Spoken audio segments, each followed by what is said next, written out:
본 방송은 방송통신심의위원회의 심의 기준을 졸라 지키지 않습니다.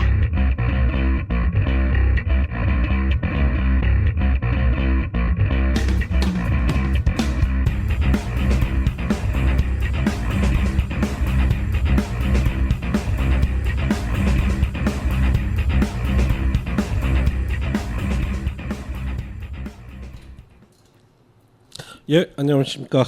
B급 영화 전문 팟캐스트 배드테이스트 방송 시작하겠습니다. 그 지난주에 저희가 게스트를 모셨더니 게스트빨인가? 순위가 무려 전체 팟캐스트 중에 289위, 영화 부문 중에 12위까지 올랐어요. 너무 많이 올라갔어요. 그러게 말이에요. 부담스러워. 이거. 원인이 뭘까요? 예? 우리가 최신 영화를 해서 그런가? 오피스를 다뤄서 그런가? 아니면 게스트빨이었을까? 게스트빨은 우연의 일치가 아닌가 싶고. 그래서 그런지 우리 게스트가 예. 자신감이 넘쳐서 또 출연을 해주셨어요.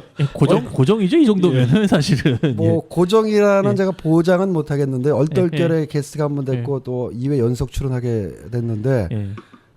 가능한 한 열심히 촬영하도록 참여하도록 노력은 해보겠습니다. 뭐 적당히 타협해서 반고 정도로 하시죠. 예. 예, 가능한 한 열심히. 예. 예. 그러니까 이게 우리 방송이 매력이 딴친 거야. 정해진 건 아무것도 없는. 예. 그렇죠. 예. 매력에 푹 빠져서 게스트 그때 정식 게스트도 아니었어. 그렇죠. 우리 방송국 놀러 오셨다가 출연하셨는데 오늘은 방송에 정식으로 참여를 하고 계신다. 우리 스탠리 형님까지 포함해서 이제 곧 내일 모레면 명절이잖아요. 그렇죠. 예, 추석이죠. 예, 다들 명절 어떻게 지낼 계획이십니까? 뭘 어떻게 지내요?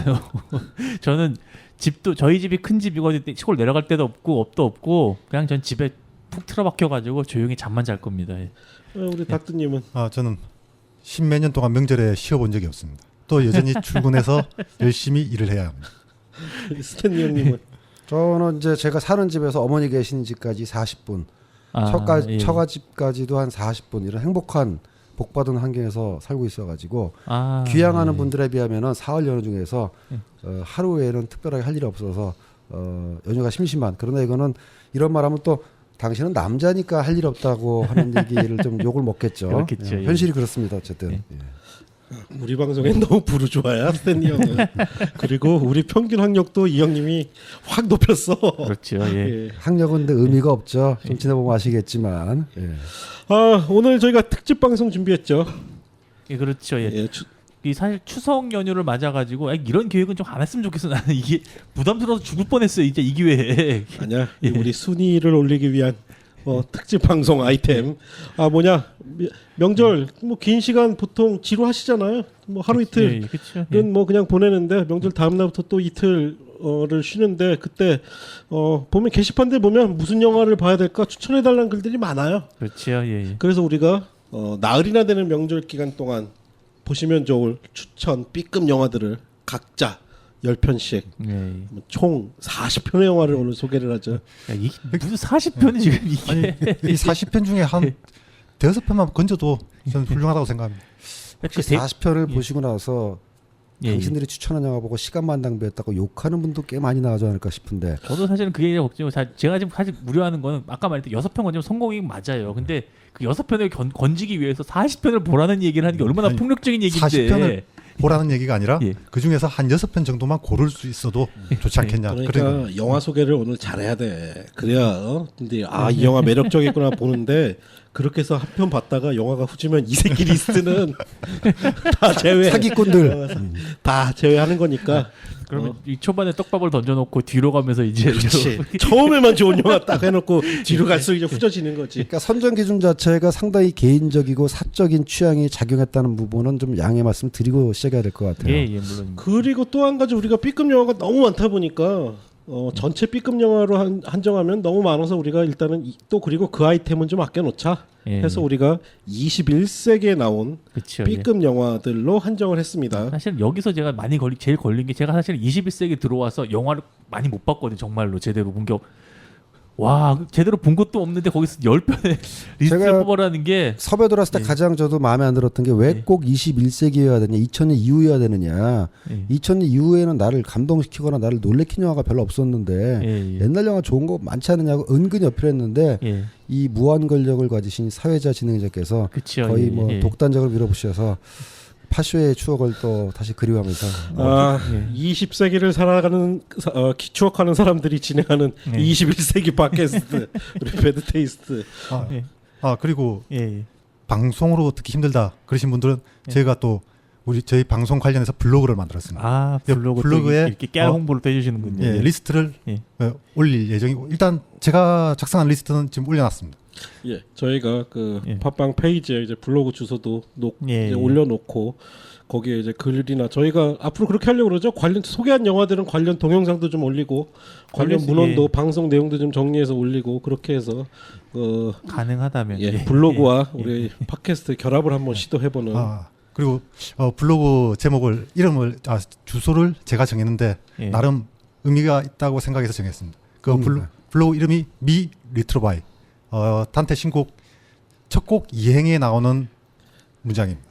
다시 한번 말씀드리면 저희들을 아까 이번에 새로 들어오신 분 빼고 학력은 좀 고졸이니까 좀 양해하시고 들어주시기 바랍니다. 미 리트로바이. 그러니까 보통 사전적 의미는 나는 뭐 여기 있다 이런 건데 단테 신곡 강의라는 책을 보면 이 내용을 정신을 차려보니라고 번역을 합니다. 정신 차려보니 우리가 좋네요. 방송도 하고 있고 그다음에 또 정신 차려보니 우리 리스트를 보고 영화를 고르고 있더라. 그런 것도 되게.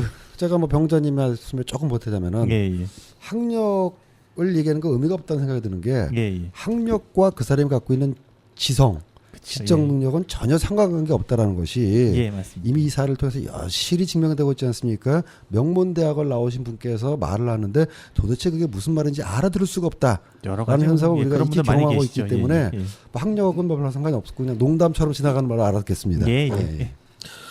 그러면 40편의 영화를 소개해야 되니까 열심히 달려보겠습니다. 시작하죠, 슬슬. 방송 시작하겠습니다. 추석 특집 21세기 B급 영화들. 저희가 이제 각자 10편씩 골라왔는데 이제 돌아가면서 한 편씩 소개하는 걸로. 우리 병장님부터 첫 번째 추천해 주실 영화는? 일단 아까 계속 제가 처음에 말씀드린 것처럼 전 사실은 21세기 이후에는 사실 영화를 본 것들이 많이 없어요. 그리고 또 저는 그 기념방송에서 많이 하는데 전 사실은 기본적으로 저는 원래 영화를 많이 본 타입은 아니었거든요. 예전부터 애니메이션이나 그런 쪽을 많이 봤던 타입이라 가지고 사실 영화 추천해서 굉장히 고민을 했는데 결국 그러다 보니까 저도 이제 영화를 최대한 많이 끌려고 했는데 그냥 저도 전공인지라 결국은 좀 애니메이션의 목록이 좀 많아졌습니다. 그 점 양해 미리 말씀드리고 시작을 하고 제가 제일 처음 추천드리고 싶은 작품은 이 작품은 아마 좀 유명해서 아시는 분들이 좀 계실 것 같은데 여기 있는 분들은 아까 하나도 모르시더라고요. 2007년에 연재를 시작했고 이게 이제 애니메이션화 된 게 이제 2009년에 애니메이션화가 됐는데 세인트 영맨이라고 하는 작품입니다. 들어본 것 같아요. 들어는 아마 보셨을 텐데 이게 아마 정확히 아시는 분은 없을 거예요. 이게 어떤 작품이냐면요. 그냥 간단하게 소개를 드릴게요. 이 작품이 뭐냐면은 예수와 부처가 장편 애니메이션 만들었었죠? 얼마 전에 나왔었죠. 봤네요. 이제 기억이 나네요. 그건 봤습니다. 기억나시겠죠? 애니메이션 그렇게 나왔었거든요. 그러니까 예수와 부처가 21세기를 맞아가 밀레니엄 지나고 나서 이제 휴가를 내고 일본에 놀러 옵니다. 일본에 놀러 와가지고 거기서 그냥 살면서 지낸 일상툰이에요. 일상 만화거든요. 그 일본의 약간 허름한 교회에서 우리나라로 치고 따지면 쪽방 같은 걸 하나 얻어가지고 부처님과 예수님이 동거를 하고 있는데 동거를 하면서 휴가차 지사에 내려서 동거하고 있었는데 슈퍼에 예수님이 이제 물건 사러 가니까는 고등학생을 보고 어머 꽃미남 배우야 잘생겼어 조니 뎁같이 생겼어. 그 본 기억납니다. 그래서 참 일본 만화 특유의 허무맹랑한 상상력이라고 할까 또는 기발한 상상력이라고 할까 뭐 그렇다고 뭐 말도 안 되라고 볼 수는 없는 그런 좀 패를 저렇게 약간 패부를 찌르는 아니면 기발한 뭐 그런 인상을 받고 본 적이 있어요. 왜 이렇게 버벅거리는 거지? 근데 내가 이게 이제 말씀하세요. 이게 뭐 장편 애니메이션이 TV용? 이게 극장판도 있고 OVA로도 만들어졌고 만화책이 원작이죠. 근데 간만에 본 굉장히 건전하면서 재밌는 그런 작품이었어요. 정말 대단한 작품이거든요. 사실 이게 일본 하면 이제 우리가 일본 얘기할 때 많이 이제 성진국이라는 얘기 많이 하잖아요. 워낙 성적인 그런 것도 발달돼 있고 무슨 만화 같은 나오면은 흔히 말하는 동인지들 그런 패러디 문화들 엄청나게 발달돼 있는 그런 곳인데 이 세인트 영맨 같은 경우는 거의 유일하게 그런 성적인 농담을 하는 동인지가 없는 걸로 이 정도 인기를 얻고 나서도 유명한 작품으로 알려져 있습니다. 원제가 역시 영화 세인트 영맨이고 작화하신 분이 나카무라 히카루라고 하는 분이 작화를 하신 작품입니다. 2007년부터 연재를 시작했고요. 이 만화는 굉장히 노멀한 만화, 그러니까 예수하고 부처하고 그냥 진짜 휴가를 내려가지고 동네 살면서 벌어지는 일이에요. 그냥 진짜 그냥 일상을 하고 있는데 뭐 여러 가지 중간중간에 나오는 것들이 보면은 일단 아까 말씀드린 그 에피소드가 있거든요. 네. 예수가 슈퍼 갔다 놀러 갔는데 여고생들이 어머 조니 뎁이야 조니 뎁 그래가지고 막 자랑스러워하니까 부처가 그 얘기를 듣고 자기도 부러워가지고 갑자기 벌떡 일어나더니 나도 슈퍼에 갔다 오겠어 하면서 휙 나갑니다. 나갔다가 딱 들어왔는데 여기는 부처는 이제 여기서 동네 애들한테 존나 엄청나게 놀림 받고 예. 그 부처 머리에 요 조그만 점 있잖아요. 이거 엄청 눌림을 당했는데 이거 자기 몰랐다 눌리니까 엄청 아프더라고 하면서 막 시무룩해하는 그런 식이 나오고 그런 에피소드 그런 별거 아닌 에피소드들이 막 떠요. 뭐 중간에 또 에피소드 중에 뭐가 있냐면은 이제 크리스마스입니다. 크리스마스입니다. 예수 생일이잖아요. 예수 생일인데 예수가 이 성탄절에 이 인간 세상에서 그렇게 막 파티를 하는 게 자기 생일에도 그렇게 하는 걸 몰라요. 크리스마스를 산타가 선물 주는 날로 알고 있는 거예요. 특히 일본은 그렇죠. 예, 예. 기독교의 어떤 그렇죠, 문화가 예. 우리나라보다 훨씬 약하기 때문에 크리스마스를 어떤 종교적인 축일이라기보다는 그렇죠. 그냥 헐리데이, 파티하는 날로 파티를 하는데 예수도 그렇게 알고 있는 거예요. 일본에서 있다 보니까. 그러니까 이제 근데 부처는 그걸 알잖아요. 이 생일이라는 걸 알니까 이걸 어떻게 해서 이걸 깨우쳐야 될까 하면서 막 깨지 않게 하면서 자기 생일이라는 걸 알려주면서 서프라이즈 파티를 할까 막 고민하는 그런 에피소드도 있고. 종교인의 입장에서 보면 신성모독으로 느껴질 수도 있는 부분이 있을 텐데 그 부분은 병자는 어떻게 보셨어요? 저는 사실 신성모독이 전혀 없다고 느껴요. 그러니까 이게 이 작가 정말 전 능력이 대단하다고 생각하는 게 이 신들을 얘기를 다루고 있으면서도 굉장히 일상적인 모습을 보여주고 그러면서도 이게 종교적으로도 크게 무리가 없게 다루고 있다는 게 저는 굉장히 놀랍거든요. 오히려 종교를 친근하게 만든 효과가 그렇죠. 있는 것 같아요. 저는 종교를 친근하게 만들었다고 보고 그리고 내용적으로도 사실은 그 여러 가지 중간중간 나오는 에피소드 중에 보면은 굉장히 나름대로 통찰들이 꽤 강력한 것들이 있거든요. 예. 이 작품 진짜 아시는 분이 없어가지고 저 혼자 아니 보니까 세 명 다 알고 나만 모르는데 우연히 봤는데 굉장히 재밌게 봤어요. 어쨌든. 아니 근데 우리 스탠리 형님은 강의하시냐고 바쁘실 텐데 이런 애니메이션까지 챙겨보시네요. 낙이요. 제가 뭐 술을 먹기라나 골프를 치기라나 그냥 아직까지도 영화 보는 게 낙입니다. 예. 어쨌든 우리 스탠리 형님은 변했어. 옛날에 우루찌끼 동자 소개하던 양반이 그 호르모널 체인지가 일어났다고 이해를 해주세요. 우루찌기 동자 다 그 영화 정말 좋아하는데 촉수물의 걸작이죠. 어쨌든 첫 번째 병자님의 소개만 들어서는 제가 듣기로는 별로 재미없어 보이는데 어쨌든 추천작입니다. 세인트 영맨. 설정만 듣고 보면은 이게 뭐지 싶을 분들이 많을 텐데 막상 한번 보시면 정말 특히 저는 개인적으로는 이 작품 같은 경우는 극장판은 그러니까 전체 재미를 갖다가 100이라고 쳤을 때 극장판은 한 30 정도 되고요. OVA판이 한 60 정도 되고 그 코믹스 원본으로 보시는 게 한 120 정도 느끼실 수 있습니다. 가능하시면 코믹스로 보시고요. 혹시 극장판으로 보신 분들 있다 그러면 저는 극장판만 봤습니다. OVA나 그런 것들 꼭 보시기를 추천해드립니다. 예, 어찌됐든 뭐 첫 번째로 추천해 주셨는데 세인트 영맨 저는 안 볼 것 같습니다. 그러면 세인트 영맨보다 더 재밌는 영화를 좀 누가 추천을 해주시죠, 두 분 중에. 저는 병만 영화들을 추천하고 싶은데요. 병만 영화들. 살짝 고전에 이제 B 무비를 가지고 우리가 오늘 주제로 다루고 있잖아요. 근데 이제 우리가 B 무비에 대한 오해들을 좀 먼저 정리하고 싶은데 B 무비를 놓고 뭐 좀 얘는 취향이 너무 B 무비적이야 아니면 이 영화는 B 무비니까 이해하고 봐줘야 돼. 좀 어설퍼도 못 만들어도 그래서 B 무비를 어설프거나 못 만드는데 약간 좀 이상한 친구들만 보는 영화로 오해하는 부분도 없지 않아 있어요. 근데 저는 그게 이제 B 무비라고 해서 못 만들어도 된다는 건 아니다. A 무비 중에서도 이른바 우리가 메이저 영화라고 하는 거대 예산과 유명 배우가 나오는 영화 중에서도 못 만드는 영화가 있고 예산이 적고 좀 허술해도 잘 만든 영화가 있는데 B 무비라는 거는 좀 소수의 취향이라든가 뭐 정서라든가 이런 것이 좀 독특하고 제도권 영화에 비해서 작은 예산이 들어갔다 뿐이지 B 무비라는 것 자체가 영화적 완성도를 띄워놓고 할 수 있는 부분이 아니다라는 점을 일단 전제로 놓고 일단 얘기를 하고 싶은데요. 오늘은 저는 이제 공포 영화는 아니고 일단 병맛 영화를 몇 개 추천해 왔습니다. 병맛이라는 영화도 최근에 생긴 건데 사전을 보니까 그러니까 인터넷에서 돌아다니는 병맛을 보니까 맥락 없고 뜬금없고 도저히 이치에 닿지가 않고 어이가 없지만 웃기는 맛이라고 하더라고요. 예. 근데 최근에 병맛이라는 용어가 그렇게 병맛은 사전적으로 해석하기보단 그냥 병신 같다라는 뜻이죠. 그렇죠. 그냥. 사실 예. 병신 같은 예. 맛을 준 말이 이제 병맛인데 예. 병신이라는 말 자체를 요즘은 저희가 이제 조심해서 사용해야 되니까 제가 이렇게 돌려서 말했습니다만은 맞습니다. 병맛은 우리가 그 먹는 유리병 맛이 아니고 병신 같은 말의 준 말이거든요. 근데 이 말이 나오기 전까지도 병신 같지만 멋있어. 딱 그렇죠. 그거에 딱 그거에 딱 어울리는 말인 것 같아요. 최근에는 우리나라에도 이런 병맛적인 만화라든가 이런 것들이 나오지만 외국에는 예. 오래되지 않았습니까? 그쵸, 그래서 오늘은 병맛의 제왕의 작품을 몇 개 소개하고 싶은데요. 예. 단 전제는 예. 이 병맛은 싫어하는 사람은 도저히 받아들일 수가 없습니다. 예. 근데 병맛을 인정하고 보면은 이렇게 웃긴 영화가 없거든요. 가령 제가 이제 병맛의 제왕이라고 부르는 토드 필립스라는 감독이 있습니다. 이 친구가 이제 로드 트립이라는 영화로 데뷔를 했고 그 영화도 그게 토드 필립스의 병맛 3부작이라고 저는 일컫는데 여러분이 잘 아시는 행오버 그다음에 이제 듀 데이트 이 세 편을 제가 묶어서 얘기했는데 행오버 같은 경우는 워낙 뭐 많이 본 영화니까는 이제 소개를 건너뛰더라도 이 토드 필립스 영화의 힘은 말이죠. 정말 저급하고 속칭 뭐 싼마이라고 하는 좀 나쁘끄럽고 민망한 설정인데도 불구하고 일단 영화를 시작하면 끝까지 보게 만들고야만은 힘이 있어요. 그건 맞습니다. 그래서 뭐 로드트립 같은 경우도 오랫동안 사귀었던 커플이 각자 먼 대학에 떨어져서 서로를 그리며 사는데 여자친구한테 동영상으로 사랑해라는 동영상 편지를 보낸 줄 알았더니 자기가 다른 여자랑 바람피는 동영상을 잘못 소포로 보낸 바람에 죽어도 그걸 회수해야 되는 얘기가 딱 시작되는 순간 행오버도 마찬가지로 총각 파티를 갔는데 한 친구가 없어졌어. 이 친구가 누가 없어졌느냐? 신랑이 없어졌어. 어떻게든 신랑을 데리고 제 시간에 결혼식에 참석해야 돼.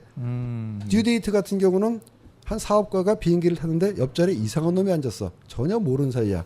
근데 이 친구가 비행기에서 소란을 일으킨 바람에 그 친구하고 일행이라는 오해를 받게 돼서 강제로 비행기에서 내려졌어. 근데 이 사람은 어쨌든 LA까지 가야 돼. 이렇게 설정이 영화를 끝까지 보게 만들어야만 되는 설정을 딱 주고 난 다음에 거기서 펼쳐지는 캐릭터들의 그 오방난장, 병맛, 해프닝 이런 것들이 정말 낄낄거리면서 따라하게 만드는 힘이 있어서 병맛 영화 좋아하시는 분들은 꼭 한번 보시라고 얘기하고 싶습니다. 그 행오버는 특히 이제 미국에서 그 흔히 쓰이는 말로 그 슬리퍼 히트라고 그러나요? 그렇죠. 그 대자본이 아닌 뭐좀 그 저자본 영화인데 큰 히트를 기록하고 장기간 히트를 기록한 영화들. 2편 3편은 보지 마십시오. 그 행오버를 최근에 표절한 한국 영화가 나왔어요. 그래요? 쓰리 썸머 나잇이라고. 표절이라고 볼 수도 있지만 창의적인 우라카이다. 업계 용어로. 제가 봤을 때 한국 영화계에서 봤을 때 흥행에 실패했기 때문에 표절입니다. 그렇죠. 행오버에 대해서 한마디만 더 말씀드리자면은 그것이 갖고 있는 정서적 저급함이라든가 이런 것 때문에 좀 싫어하는 사람도 있는데 시나리오적 입장에서 보면 굉장히 잘 쓴 시나리오입니다. 왜냐하면은 기본적으로 플래시백 구조를 가지고 있거든요. 총각 파티가 있어서 눈을 떠보니까는 과거의 어젯밤의 일이 하나도 기억이 안 나. 보통 그런 영화를 만들 때는 과거의 행적을 더듬기 위해서 이 회상 장면을 넣어요. 이른바 플래시백이라는 장면을 넣는데 이 영화는 플래시백 장면이 없이 어제 일어난 일을 현재 행적만으로 쫓아가면서도 충분히 설명해내는 그래서 구조적으로도 굉장히 잘 쓴 시나리오입니다. 그 점을 꼭 얘기하고 싶었어요. 그리고 행오버의 기억났던 게 거기 한국 배우도 나오죠. 켄정이 한국 배우 트랜스포머에도 출연했었는데 그렇죠. 켄정이 병맛으로 나오죠. 그 영화에서입니다. 행오버 B급을 하고 하기에는 너무 유명한 영화야. 근데 심지어 나 여자친구도 봤어. B급이고 병맛인데 너무 히트 쳐버린 영화. 뭐 어떻게 될지 모르겠지만 저는 갑자기 이거 듣는데 해롤드 호쿠마 생각도 갑자기 나긴 하거든요. 해롤드 호쿠마도 그런 계통의 영화죠. 우리 스탠리 형님 변했어. 옛날에 내가 그 순수한 영화 청년이었을 때 세상의 영화는 뭐 트리퍼, 고다르, 오소넬즈밖에 없는 줄 알았을 때 나한테 네크로만틱 보여주고 이상한 영화들 보여주더니 이제는 B급 영화 소개하라고 그랬더니 헐리우드 영화 소개. 헐리우드의 B급 병만 영화라고 이해해 주세요. 그러면 이제 닥두님 뭐 행오버 정도는 좀 누를 수 있는 좀 좋은 영화를 좀 소개시켜 주시죠. 제 같은 경우에 이제 행오버 같은 영화들을 거의 본 게 없습니다. 그래서 참 할 말도 없는데 그래도 그 20세기에 가장 탁월한 어떤 B급 영화, 그다음 호러 장르에서 나온 발견의 영화라면 메탈 밴드 화이트 좀비의 리더인 랍 좀비가 만든 살인마 살인마 가족 1편과 2편 그 중에서도 특히 2편을 들고 싶습니다. 그 1편 같은 경우에는 어쨌든 그 살인마 가지고 어떤 그 배경을 만들어내는 기본 장치들이 기본적으로 텍사스 전기토 대학살을 그렇죠. 바탕에 깔고 그 다음에 거기에 헐리우드 초기 그 호러 영화와 그 다음에 유니버설 스튜디오에서 만들었던 호러 영화들을 결합해서 아주 기괴한 영상들을 펼쳐 보이고 있습니다. 그 1편 정확한 제목을 좀 그 전문대도 나오셨는데 정확한 영어 발음으로 제목을 좀 발음해 주시죠. 안 됩니다. 제 발음이 너무 안 좋기 때문에. 한국어 개봉 제목이 살인마 가족이었던 거죠. 개봉이 안 되지 개봉이 안 되는데 예. 이제 한국어 누군가 붙인 한국어 알려지기로 제목이 이제 뭐, 심지어 미국에서도 개봉이 늦어진 영화이기 때문에 House of 1000 Cups죠. 예. 예. 실제로 그 영화 처음 만들고 공개를 했을 때 도저히 개봉할 수 없다. 그래서 15분이 삭제가 됐다고 하더라고요. 이거는 딱 한 번 상영되고 앞으로 상영될 일이 없다라는 얘기가 있는데 개인적으로 다시 완전판이 상영됐으면 좋을 것 같습니다. 요즘 화제가 되고 있는 모 영화처럼 극악의 완성도인가요? 살인마 가족 같은 굉장히 훌륭합니다. 영화. 예. 영화 완성도 자체는 꽤 좋습니다. 근데 1편은 범작이라고 보기에는 그 특유의 이 아우라가 있습니다. 제가 1편을 봤는지 2편을 봤는지 모르겠는데 하여간 봤는데 예. 어떤 느낌 기억나냐면 이걸 보고 웃어야 되는 거야? 아니면 이걸 보고 무서워해야 되는 거야? 어떻게 반응해야 될지를 몰라가지고 당혹스러웠던 기억이 납니다. 예. 그 기본적으로 롭 좀비는 그 화이트 좀비 시절에도 자기가 만든 이미지가 있어요. 뭐냐면 자기 스스로를 사실 그 프랑켄슈타인 이미지로 만들었거든요. 이런 뭐 여러 가지 쓰레기 같은 걸로 조합하거나 뭐 그런 것들로 다시 이제 자신의 밴드도 이미지도 그렇게 만들었었는데 영화도 비슷합니다. 그리고 1편은 보면 저는 이 영화를 보면 피규어를 위해 나온 영화구나. 비주얼들이 죽입니다 아주. 비주얼은 정말 끝내. 뭐 헬레이저 좋아하시는 분들이라면 이 영화 후반부에 나오는 비주얼은 진짜 끝내주죠. 예, 그리고 이제 1편을 2003년에 만들고 이제 속편인 2편 뭐 데블스 리젝트. 이거 발음하면 데블스 리젝트. 전문대 나왔다고 오프닝에 뭐 선언까지 한 양반이 그 정도 발음도 못해. 2005년에 나왔습니다. 독특하다는 면에 있어서는 타의 추정을 불허하는 그런.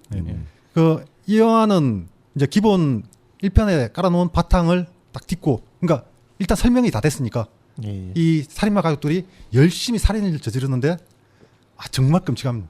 나중에 감당이 좀 안 될 정도로 막 나가다가 여기서 한번 반전이 발생하는데 장르 자체가 복수극으로 변환을 하죠. 이들을 쫓던 그 보안관이 얘들을 결국 잡아서 고문을 하는.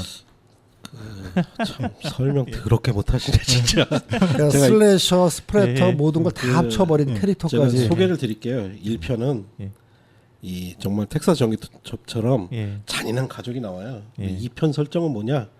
이 가족들이 더 잔인한 경찰에 의해 도망을 다니는데 영화 자체 분위기는 뭐냐면 좀 뻔뻔스러워요.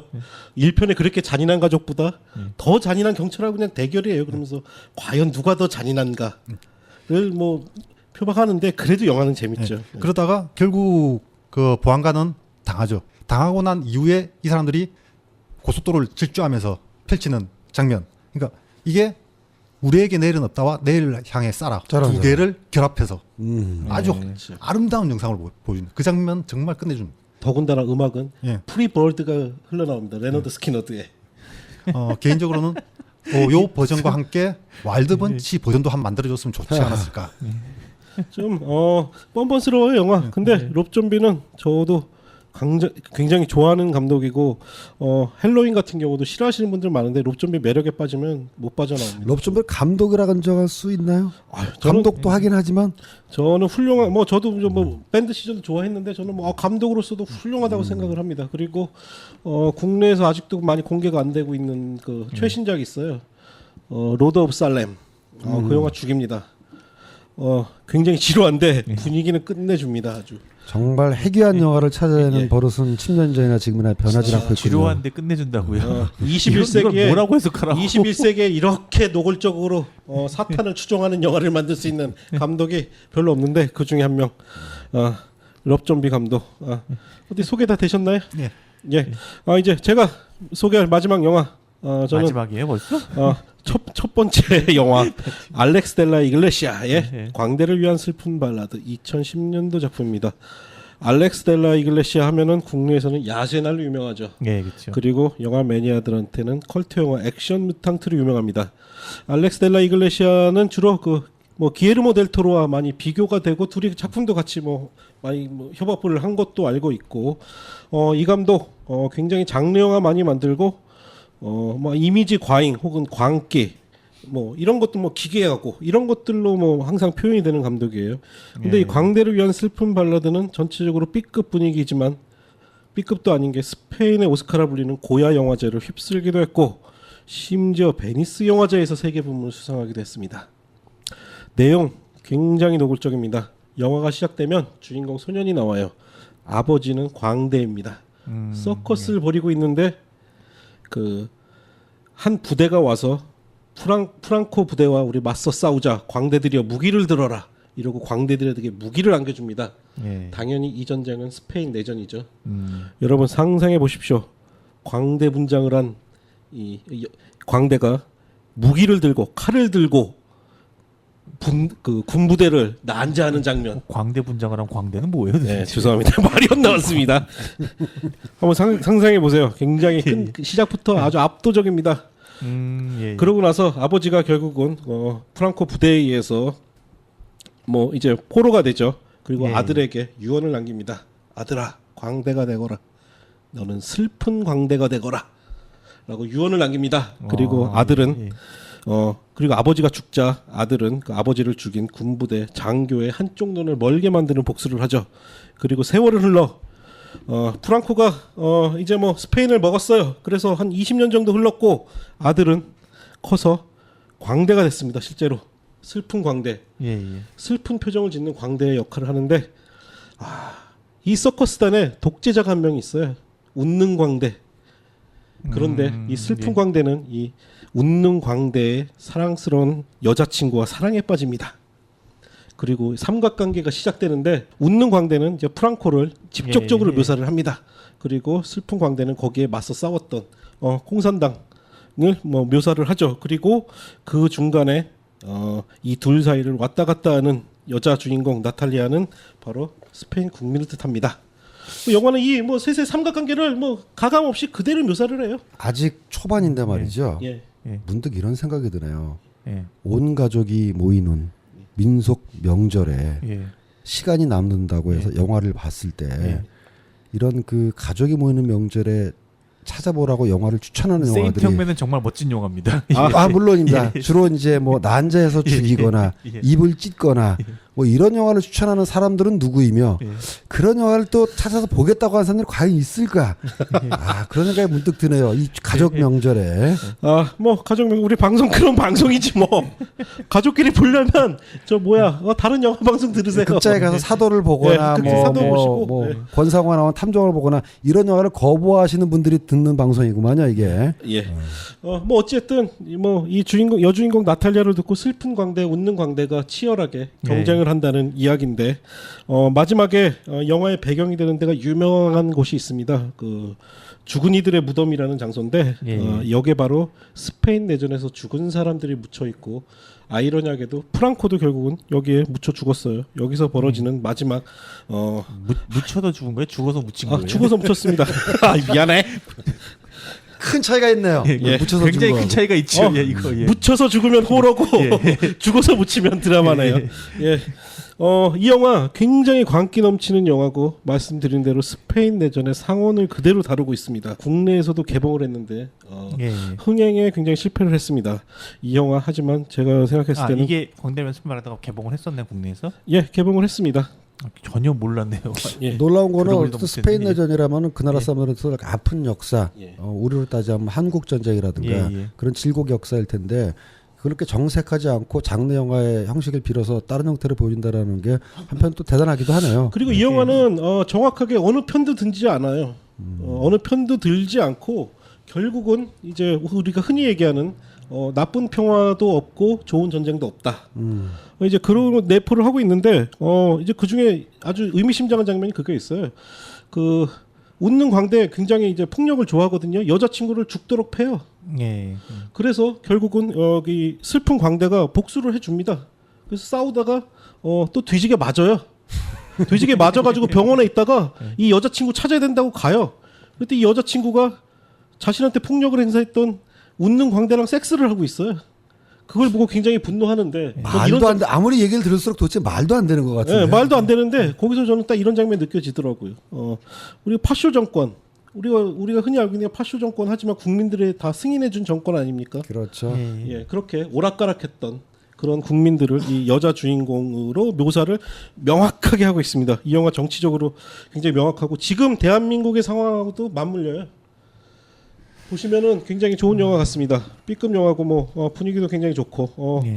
뭐 다들 별론가 보네. 아니, 한번 찾아볼 생각은 저는 하고 있는데 얘기 들으니까 별로 재밌을 것 같진 않아가지고 나는. 예. 저도 지금 제가 좀 사실 얘기 들으면서 저는 사실 그 생각을 했거든요. 그 패닉의 노래 중에서 그 어릿광대 새 아들들에 대해서라는 노래가 있었는데 갑자기 그 생각이 순간 확 떠올라가지고 근데 그래서 지금 시대를 잠깐 봤는데 2010년 제작이죠. 예. 그러니까 거기서 그 패닉이 여기서 테마를 따온 것 같지도 않고 뭐 이게 어떻게 된 건지 관계가 있을 것 같은데 다시 한번 말씀드리지만 여기 추천은 철저하게 주관적인 취향이기 때문에 듣는 분의 그 예, 잘 선택에 대한 책임은 못 집니다. 잘 걸러서 보셔야 됩니다. 그 스탠리 형님은 혹시 예전에 그 스페인 가수 라파엘이라고 혹시 모르시나요? 그 스페인 가수. 예, 스페인에 간 가수. 적이 없어갖고 제가.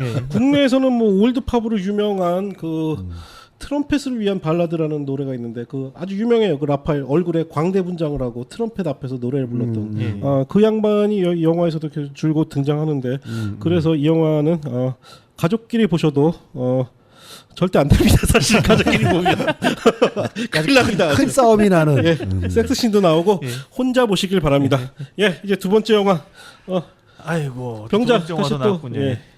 이번에 두 번째 영화는 좀 아까 워낙 앞에서 지금 넣어놓은 좀 그 암울한 영화들 그리고 잘 모르는 영화들 그런 많이 나오셔가지고 사실 저는 좀 굉장히 좀 취향이 대중적인 편이거든요. 가족이 볼 수 있는 영화 하나 정말 가족까지 같이 모여서 명절 보셔도 될 만한 영화 하나. 가족이 볼 수는 있어. 예. 근데 가족이 그 영화를 보고 나서 분위기가 쌓여질 수도 있고. 예. 그러니까 가족이 봐도 웬만해서 분위기가 그렇게 쌓여지지 않을 만한 웬만큼 다 볼 수 있는 만한 영화로 하나 가는 게 좋을 것 같아요. 병자님이 스스로를 대중적이라고 얘기하는 것 때부터 거부감이 들기 시작하는데 일단 말씀해 보시죠. 지금 뭐 제가 보니까 이 중에서 제가 제일 대중적이에요. 지금 제가 하나씩 소개하셨잖아요. 들어보니까 내가 제일 대중적이야. 아니 터드 필립스 영화가 얼마나 대중적인 영화인데 무슨 말씀을. 본인이 가장 대중적이고 정상이라고 이야기하는 대화명 정신병자님. 예. 말씀해 보시죠. 자, 이번에 소개할 영화는 아마 여기 있는 분들 다 아시는 영화일 겁니다. 이거는 자신 있게 말씀드리는데 은하수를 여행하는 히치하이커를 위한 안내서. 예. 물론 봤죠. 이거는 저희가 원래 처음 얘기할 때 그랬잖아요. 초반에 자기 리스트를 낼 때 한번 몇 개 보고 재밌네 하고 해서 다음 거 찾아볼 수 있어야지라고 하는 관점에서 제가 보기엔 가장 최선의 선택이 아닐까 생각하는데 이거 워낙 유명한 영화 다 아시는 분들 많이 아실 거고 국내에서 사실 개봉도 했었는데 그렇죠.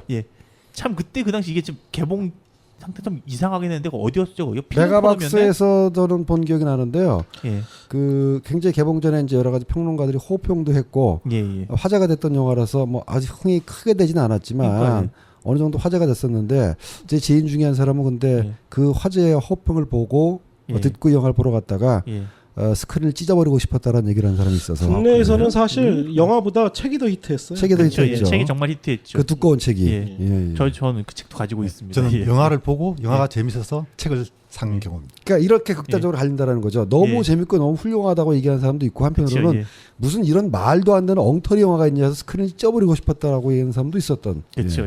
하지만 그 현재까지 나온 영화 중에서 제가 보기에 가장 대중적입니다. 그리고 가장 무난한 영화예요. 뭐 내용 간단하게 시켜드리면은 말부터 은하수를 여행하는 히치하이커를 위한 안내서인데 그 영국의 어느 지역에는 이제 아서덴트라고 하는 캐릭터가 하나 있죠. 이 친구가 이제 집에서 자고 있는데 갑자기 그 철거를 하려고 사람들이 몰려옵니다. 얘가 뭐냐면은 이 사람들이 이제 여기에 도로가 놓인다는 거죠.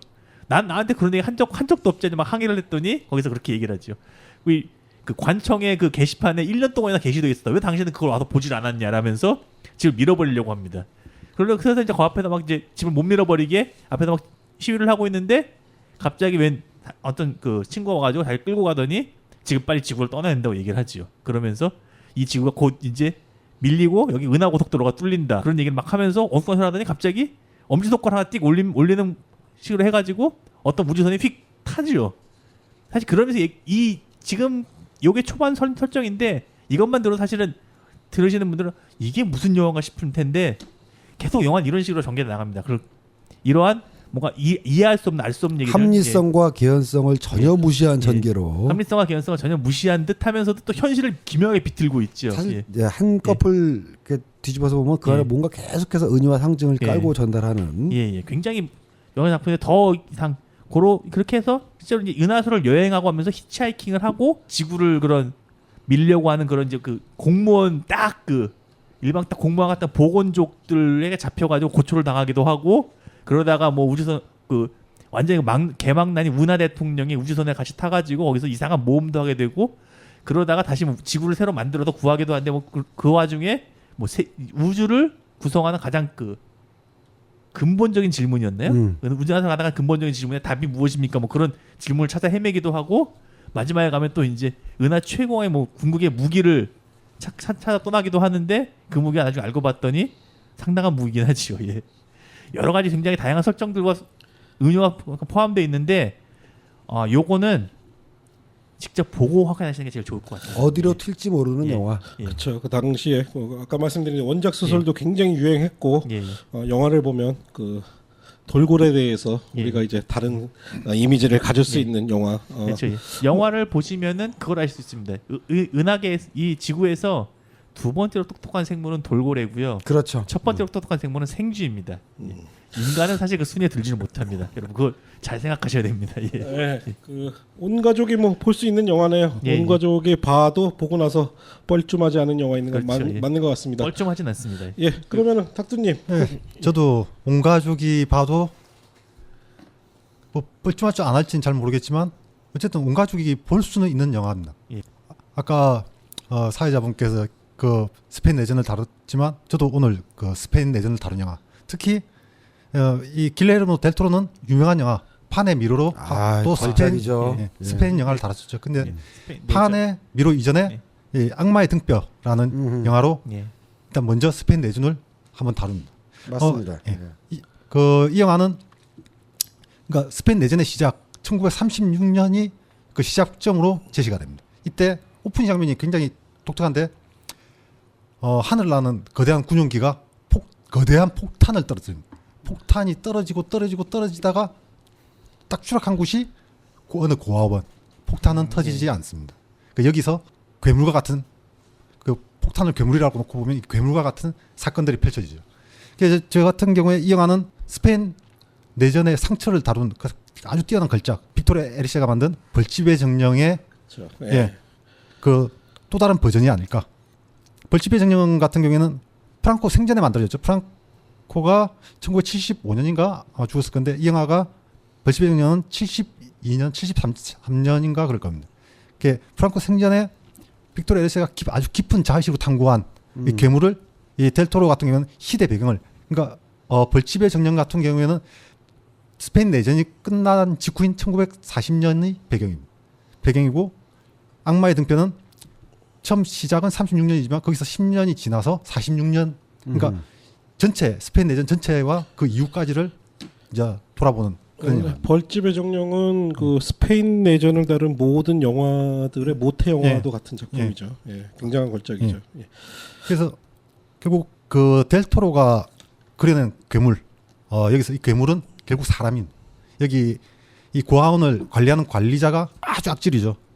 그리고 여기서 산티라는 우리 산티난다는 거 산티는 아니고 이 산티라는 머리에 피를 그 허공으로 뿌리는 유령이 나옵니다. 결국 물 속에서 죽고 물 속에 버려졌기 때문에 그 상태를 그대로 묘사한 유령으로 나오는데 아주 그 쓸쓸한 유령이 나오죠. 그러니까 델토로가 감독으로 뛰어나다는 그 점은 현실을 가장 비현실적으로 묘사함에도 불구하고 오히려 그것이 가장 현실적인 것을 상기시키게 한다는 면에 있어서 그 은유와 상징과 표현력이 정말 시각적으로 표현한다는 점에서 뛰어난 감독이죠. 초기에 정말 멋졌죠. 원래 판의 미로 자체가 처음 나왔을 때 악마의 등뼈의 속편이라는 이야기도 있었어요. 그러니까 뭐 그러니까 꼭 속편일은 아니고 두 영화가 짝패를 이루고 있다. 예. 그런 지적들이 굉장히 많았었죠. 파네미로 한국 개봉 당시에 그 관객들 항의 사건은 아십니까? 아 그런 게 있었네. 홍보사에서 그거를 저 해리포터처럼 마케팅을 하는 바람에 아 맞다. 예, 저도 오피리아와 포스터- 비밀의 예. 문. 예, 그래서 가족들 아이들 손잡고 왔다가 뭐 이런 영화를 트냐 해서 굉장히 항의가 일어났던. 개인적으로 화면 어떤 비주얼이나 그런 것들은 파네미로가 더 좋지만 영화적 완성도는 전 악마의 등뼈가 훨씬 더 훌륭하다고 그렇게 생각합니다. 제가 팁인데 파네미로를 재밌게 보는 방법을 하나 알려드릴게요. 콘트라스트를 완전히 낮춰서 흑백으로 한번 보십시오. 그 영화 끝내줍니다. 그건 생각을 못했네요. 예, 워낙 그 미장센이 뛰어나기 때문에 색감에 빠져서 그 점은 생각을 못했는데.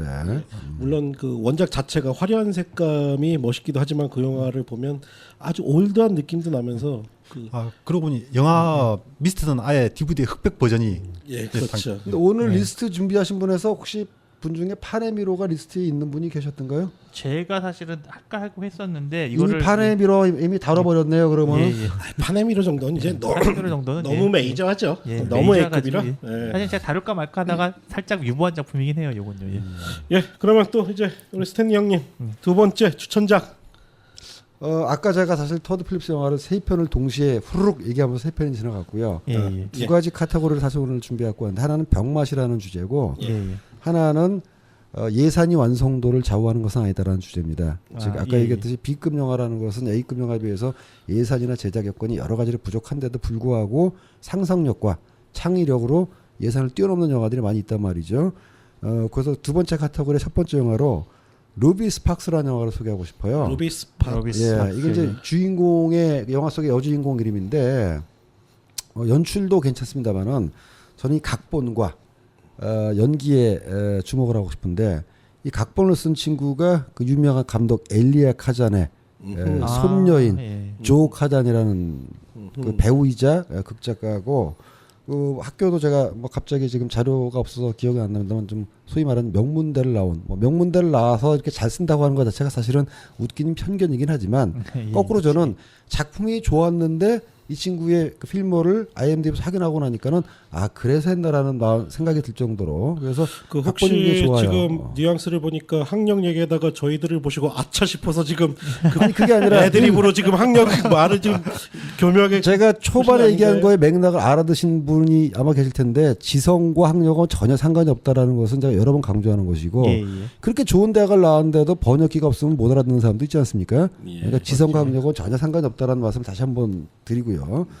각본이 이게 판타지 로맨스예요. 그러니까 자기가 이건 줄거리를 얘기하면 스포일러가 될 것 같아서 제가 줄거리는 많이 말씀 못 드리겠습니다만은 어쨌든 현실 속에서 일어날 수 없는 일이 상상하던 그 이상적인 여자가 현실 속에서 현실로 튀어나와서 그 상상 속의 여자와 사랑을 빠진다는 얘기인데 거의 특수 효과나 시각 효과를 쓰지 않습니다. 판타지 장르임에도 불구하고 당연하죠. 돈이 없는데 무슨 시각 효과를 씁니까? 근데 충분히 설정만으로도 그 판타지를 받아들일 수 있게 하는 게 연기가 뛰어나고 각본의 설정이나 아이디어가 굉장히 좋기 때문에 그 남자 상대 배역이 그 친구 누구죠? 리틀 미스 선샤인에서 갑자기 그 이름 생각 안 나는데 말 없는 소녀로 나온 있잖아요. 좀 찾아봐 주세요. 어쨌든 그 사람이 이제 리트머스 선샤인이요? 리틀 미스 선샤인에서 말 없는 소녀로 나왔던 그 친구가 나중에 저기서 나왔죠. 갑자기 이렇게 버벅거리면 안 되는데 어쨌든 그렇게 둘이 나오는데 연기가 둘 다 좋으니까 찾으면 말씀해 주세요. 이 판타지 설정을 돈이 없어서 시각 효과로 관객한테 믿지 못하게 하는 대신에 배우들이 연기력으로 그걸 믿게 만들거든요. 그래서 저는 예산에 비해서는 누굽니까? 뭐 제가 좀 정확히 생각이 안 나서 그렉 키니어, 토니 콜렛, 스티브 카렐, 폴 다노 맞습니다.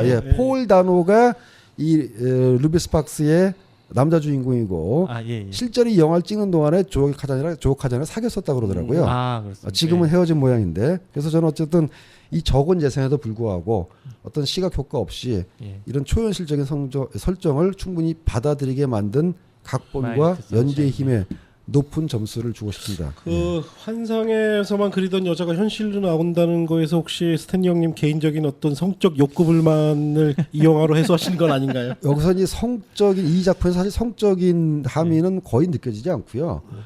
이거야말로 가족이 봐도 전혀 지장이 없는 오히려 제가 이 영화를 보고 이제 영화적인 완성도를 논하기 전에 기분이 좋았던 것은 저런 시절이 있었지. 참 풋풋한 시절이로구나. 요거는 이 얘기 때 이제 분위기가 상 오는 느낌이 그렇죠. 있네요. 그러니까 굉장히 풋풋하고 제 개인적으로 인상 깊었던 장면 이건 스포일이 아니니까 말씀드릴 수가 있는데 그 여자 주인공이 남자 주인공한테 굉장히 화내는 뭔가 좀 어긋나가지고 그 남자한테 굉장히 화내는 장면이 있었어요. 막 때리면서 너 왜 그랬어라고 화내는 장면이 있는데 연인들은 저런 거지. 서로 또 좋아하기도 하다가 저렇게 싸우기도 하고 저렇게 감정들이 격렬하게 부딪히면서 감정을 나누는 것이 바로 저 시절이고 저런 관계가 연인인 거지라고 이제 아주 지금은 기억 속에서 거의 잊혀져 갔던 책갈피의 추억을 딱 떠올리는 그 느낌이 저 개인적으로는 좋았습니다. 영화적 완성도를 떠나서. 그 얘기를 들으니까 전 그런 어떤 풋풋한 영화 버팔로 662 그 영화를 풋풋하다고 볼 수가 있나요? 그런 영화들 굉장히 풋풋하게 봅니다. 그 처절한 영화를 저 인간이 미쳤어. 버팔로 나도 본 것 같은데. 이 조카잖아 굉장히 사랑스럽게 나와요 어쨌든. 그 버팔로 66은 크리스타 리치 좋지 않습니까? 당신 미쳤어. 거기서 크리스티나 리치를 사랑스럽다고 느끼는 취향과 조 카잔을 사랑스럽다고 느끼는 취향에서 명확하게 여러분이 판단하시면 될 것 같은데요. 지금 사랑스럽다고 말씀하시는데 한 분은 결혼한 지 오래되셨고 한 분은 연애 별로 못 해본 사람들이 로맨스 영화를 추천 영화로 꼽았어요. 이상하네. 제가 소개해드릴 두 번째 영화는 마블 영화들이 계속 나오고 있는데 마블 영화 지금까지 나온 것들 인기 순위를 먹으면 가장 인기 있는 영화가 뭔지 아세요? 엑스맨 아닌가요? 아닙니다. 그 캡틴 아메리카 윈터 솔저가 가장 팬들에게 사랑받는 마블 영화 1위고 2위와 3위를 맞습니다. 그건 그래요? 맞습니다. 2위와 3위를 다투는 영화가 두 편인데 바로 이제 어벤져스와 함께 가디언스 오브 갤럭시입니다. 좋은 영화죠. 가디언스 오브 갤럭시 한국에선 잘 안 됐지만 가디언스 오브 갤럭시를 연출한 게 제임스 건 감독 굉장히 독특한 이력을 가지고 있습니다. 전 세계 B급 영화의 어떤 총알이라고 할 수 있는 트로마 바로 그 유명한 톡식 어벤져나 뭐 트로미오와 줄리엣 같은 B급 걸작들을 만들었고 형님이 저 어렸을 때 기억나실지 모르겠어요. 레드넥 좀비스라고 있었죠. 무슨 쓰레기 같은 영화를 빌려주고 이거 봐 이거 걸작이야 재밌어 이러고 보면서 저도 재밌게 봤습니다. 저도 그거 보면서 이 형 이상한 형이다. 트라우마에서 일했던 감독인가요? 그러니까 그 감독이? 그 트로미오와 줄리엣을 각본을 썼죠. 아하. 그랬던 감독인데 경력을 착실하게 쌓아와서 바로 이 가디언스 오브 갤럭시까지. 그래서 그런 가디언스 갤럭시에도 약간 좀 B급 내지는 B급 정서가 흐르고 있죠. 근데 이 양반이 이 영화가 처음 만든 슈퍼히어로 영화가 아니에요. 두 번째 영화입니다, 사실은. 이 작품 이전에 만든 영화가 슈퍼라는 작품이 있습니다. 제목부터 슈퍼입니다. 2010년 작품. 이 영화는 어떤 영화 유사하냐면 그 영화 뭐였죠? 그러니까 지금 이제 추천하신 영화 슈퍼인 거지요? 제목 자체가 슈퍼입니다. 그 잭게스. 잭게스가 아니고 저거 얘기하려고 하는 거 아니에요? 키게스랑 유사합니다. 뭐냐? 현실에서 슈퍼히어로가 되고 싶어하는 남자를 다룬 영화입니다. 근데 이 영화는 키게스와 굉장히 틀립니다. 사실 저는 키게스 뭐 그다지 높게 평가 안 하는데 그 영화 마치 현실 속의 슈퍼히어로를 다루는 것 같으면서 결국은 전형적인 슈퍼히어로 영화로 끝나거든요. 키게스는 그냥 클로이 모레츠 영화죠. 그렇죠. 근데 이 영화는 진짜로 현실 속의 정말 현실적이죠. 현실 속에서 슈퍼히어로가 되고 싶어 하는 남자의 이야기를 굉장히 현실적으로 그립니다. 그리고 무엇보다 이 영화는 우리가 영화를 보면 볼수록 상상하기 싫은 가장 최악의 상황들을 끊임없이 보여줍니다. 이 주인공의 아내 누구냐 리브 타일러가 나와요. 리브 타일러 굉장히 사력 있고 아름다운데 결국은 마약에 빠져서 마약상한테 제 발로 걸어가요. 야 거기까지 들으니까 제가 봤던 영화 이미 비로소 느껴지는데 이 봤던 영화가 기억이 안 나는 이 증세는 뭐죠? 그런 걸 바로 이제 늙었다고 표현을 하죠. 스스로 충격입니다. 마약상 걸어가서 마약을 하려면 어떻게 했어요? 거의 뭐 몸 파는 수준 창렬까지 이릅니다. 그래서 이제 이 주인공이 슈퍼히어로가 돼서 아내를 구하려고 하죠. 예. 그 와중에 또 다른 슈퍼히어로를 동경하는 어린 소녀 엘렌 페이지의 도움을 받아서 그렇습니다. 엘렌 페이지까지 나왔었죠. 슈퍼히어로 놀이를 하는데 그 과정이 굉장히 참혹합니다. 어떤 정의라기보단 거의 아주 폭력에 가까워요. 엔딩도 굉장히 충격적이었어요. 예. 그래서 이 영화 굉장히 어둡고 재밌는 것들이 있어요. 중간에 보면은 어떤 신성 모독과 같은 장면들도 나옵니다. 뭐냐, 아내를 구해야겠다고 결심하는 과정에 그 사실은 이제 어떤 과정이 나오냐면 그 화장실에 구토를 하는데 그 구토하는 모양이 예수의 모양으로 변해서 자기한테 메시지를 던져요. 세상을 구하라고. 그래서 결심을 하고 아내를 구하기로 하는데 이 영화는 미국에서도 38개 극장에서만 개봉하고 말았어요. 거의 안 했다고 봐요. 예, 거의 안 한 거죠. 하지만 그럼에도 불구하고 저는 현실 속의 슈퍼히어로를 다룬 영화 중에 이보다 더 리얼하고 끔찍한 영화를 보질 못했습니다. 여기서 제가 한 가지 여쭙고 싶은 게 예. 슈퍼히어로는 우리가 좀 우러러봐야 되는 존재이고 예. 우리를 구해줘야 되는 존재로 관객들 알고 있는데 예. 굳이 그 슈퍼히어로가 사실 이렇게 구질구질하고 꼬질꼬질하고 힘든 존재다라는 영화를 그런 식으로 묘사한 영화를 좋아하는 파고님의 심성은 도대체 뭡니까? 남들이 이렇게 예. 슈퍼하다는 것을 왠지 비틀어야만 속이 또 시원한. 그거는 어떤 심리냐면 서로 디스 좀 하자고 나보고 늙었다 그랬으니까. 어떤 심리냐면 옛날에 뭐 데드 얼라이브 추천하던 우리 스탠리 형님이 멜로 영화 추천하는 그런 심리와 유사한 심리입니다. 근데 그 슈퍼히어로 관련해서 크리스찬 벨이 그 의미심장한 얘기를 했었죠. 기자가 현실에 슈퍼히어로가 필요하다고 보십니까? 라고 질문하니까 슈퍼히어로가 필요한 사회라면 이미 끝장난 사회죠. 라고 답변을 했죠. 예. 크리스찬 벨 멋있네요. 예. 굉장히 의미심장하네요.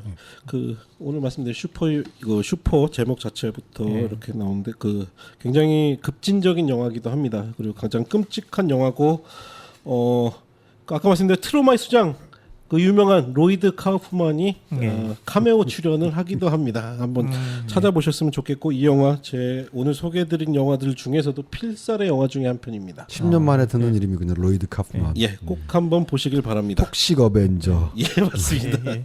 요거 나왔으니까 사실 제가 이 영화를 이쯤에서 소개해야 될 것 같은데, 아까 말씀드린 딱 그 현실의 슈퍼히어로에 대한 얘기를 한다 그러면은 저는 사실은 슈퍼를 못 봤기 때문에 하면 그 얘기할 수 있는데 저는 사실 그런 쪽을 영화로 굉장히 이 영화를 높게 치는 편인데 제가 소개해드릴 영화는 사실 제브라맨입니다. 제브라맨. 전혀 정보가 없습니다. 미케 다카시 감독의 미ike 다카시. 감독은 미ike 다카시. 미ike 다카시의 작품이고 이게 아마 2006년인가 7년가 나오는 건데 이것도 사실 비슷해요. 그러니까 이거 슈퍼랑 비슷하게 그러니까 그 내용을 보면은 간단한데 그 일본의 그런 이제 그 아저씨 그러니까 어렸을 때 그러니까 무슨 제브라맨이라고 하는 그런 슈퍼히어로물 보고 자란 뭐 그런 아저씨인데 워낙 현실에도 굉장히 이제 막 그 소시민이고 그 흔히 말하는 이제 딱 그 주눅 들어 있는 사람 그 직장인 앤트맨하고 설정이 약간 비슷한데요? 앤트맨하고 비슷할 수도 있다. 앤트맨도 소시민이고 약간 좀 비루하게 사는 아빠 가장으로 나오거든요. 계속하시죠. 예. 근데 그런 비루하게 사는 가장인데 이 사람이 이제 어느 날 이제 그냥 이 제브라맨이라고 생각하면 자기 손으로 그냥 멋대로 코스튬을 만들어서 막 입고 그렇고 해서 밤에 입고 다니면서 그냥 자기 영웅인 척하면서 다니면서 이렇게 이제 그 만족을 하는 거예요. 이 캐릭터가. 그러면서 이제 밤마다 히어로 놀이를 하고 다니는데 그게 점점 이제 몸에 붙기 시작하는 거예요. 근데 실제로 그러면서 그런 외계인이 실제로 지구에 침입한 그런 외계인들과 맞서 싸우게 되고 그런 과정에서 이제 막 여러 가지 상황들이 막 벌어지는 얘기들인데 아까 말씀드린 슈퍼하고 저도 거의 굉장히 비슷한 유사점이 많다고 느끼는 게 좀 있거든요. 나는 오히려 정반대인 것 같은데. 아 그래요? 이거 그 슈퍼는 사실 리얼리즘 영화예요. 거의. 그러니까 저는 사실 그러니까 슈퍼를 못 봤기 때문에 이렇게 얘기할 수 있는 서로 안 보고 얘기하니까 도대체 얘기가 아니요. 저는 제브라맨은 봤는데 사실 저는 제브라맨 소개하는 거에 대해서는 저는 좀 이의를 제기합니다. 뭐 이의를 하십시오. 제브라맨은 예전부터 논란이 좀 많았던 영화예요. 뭐냐? 그 일본의 군국주의를 찬양하는 영화냐?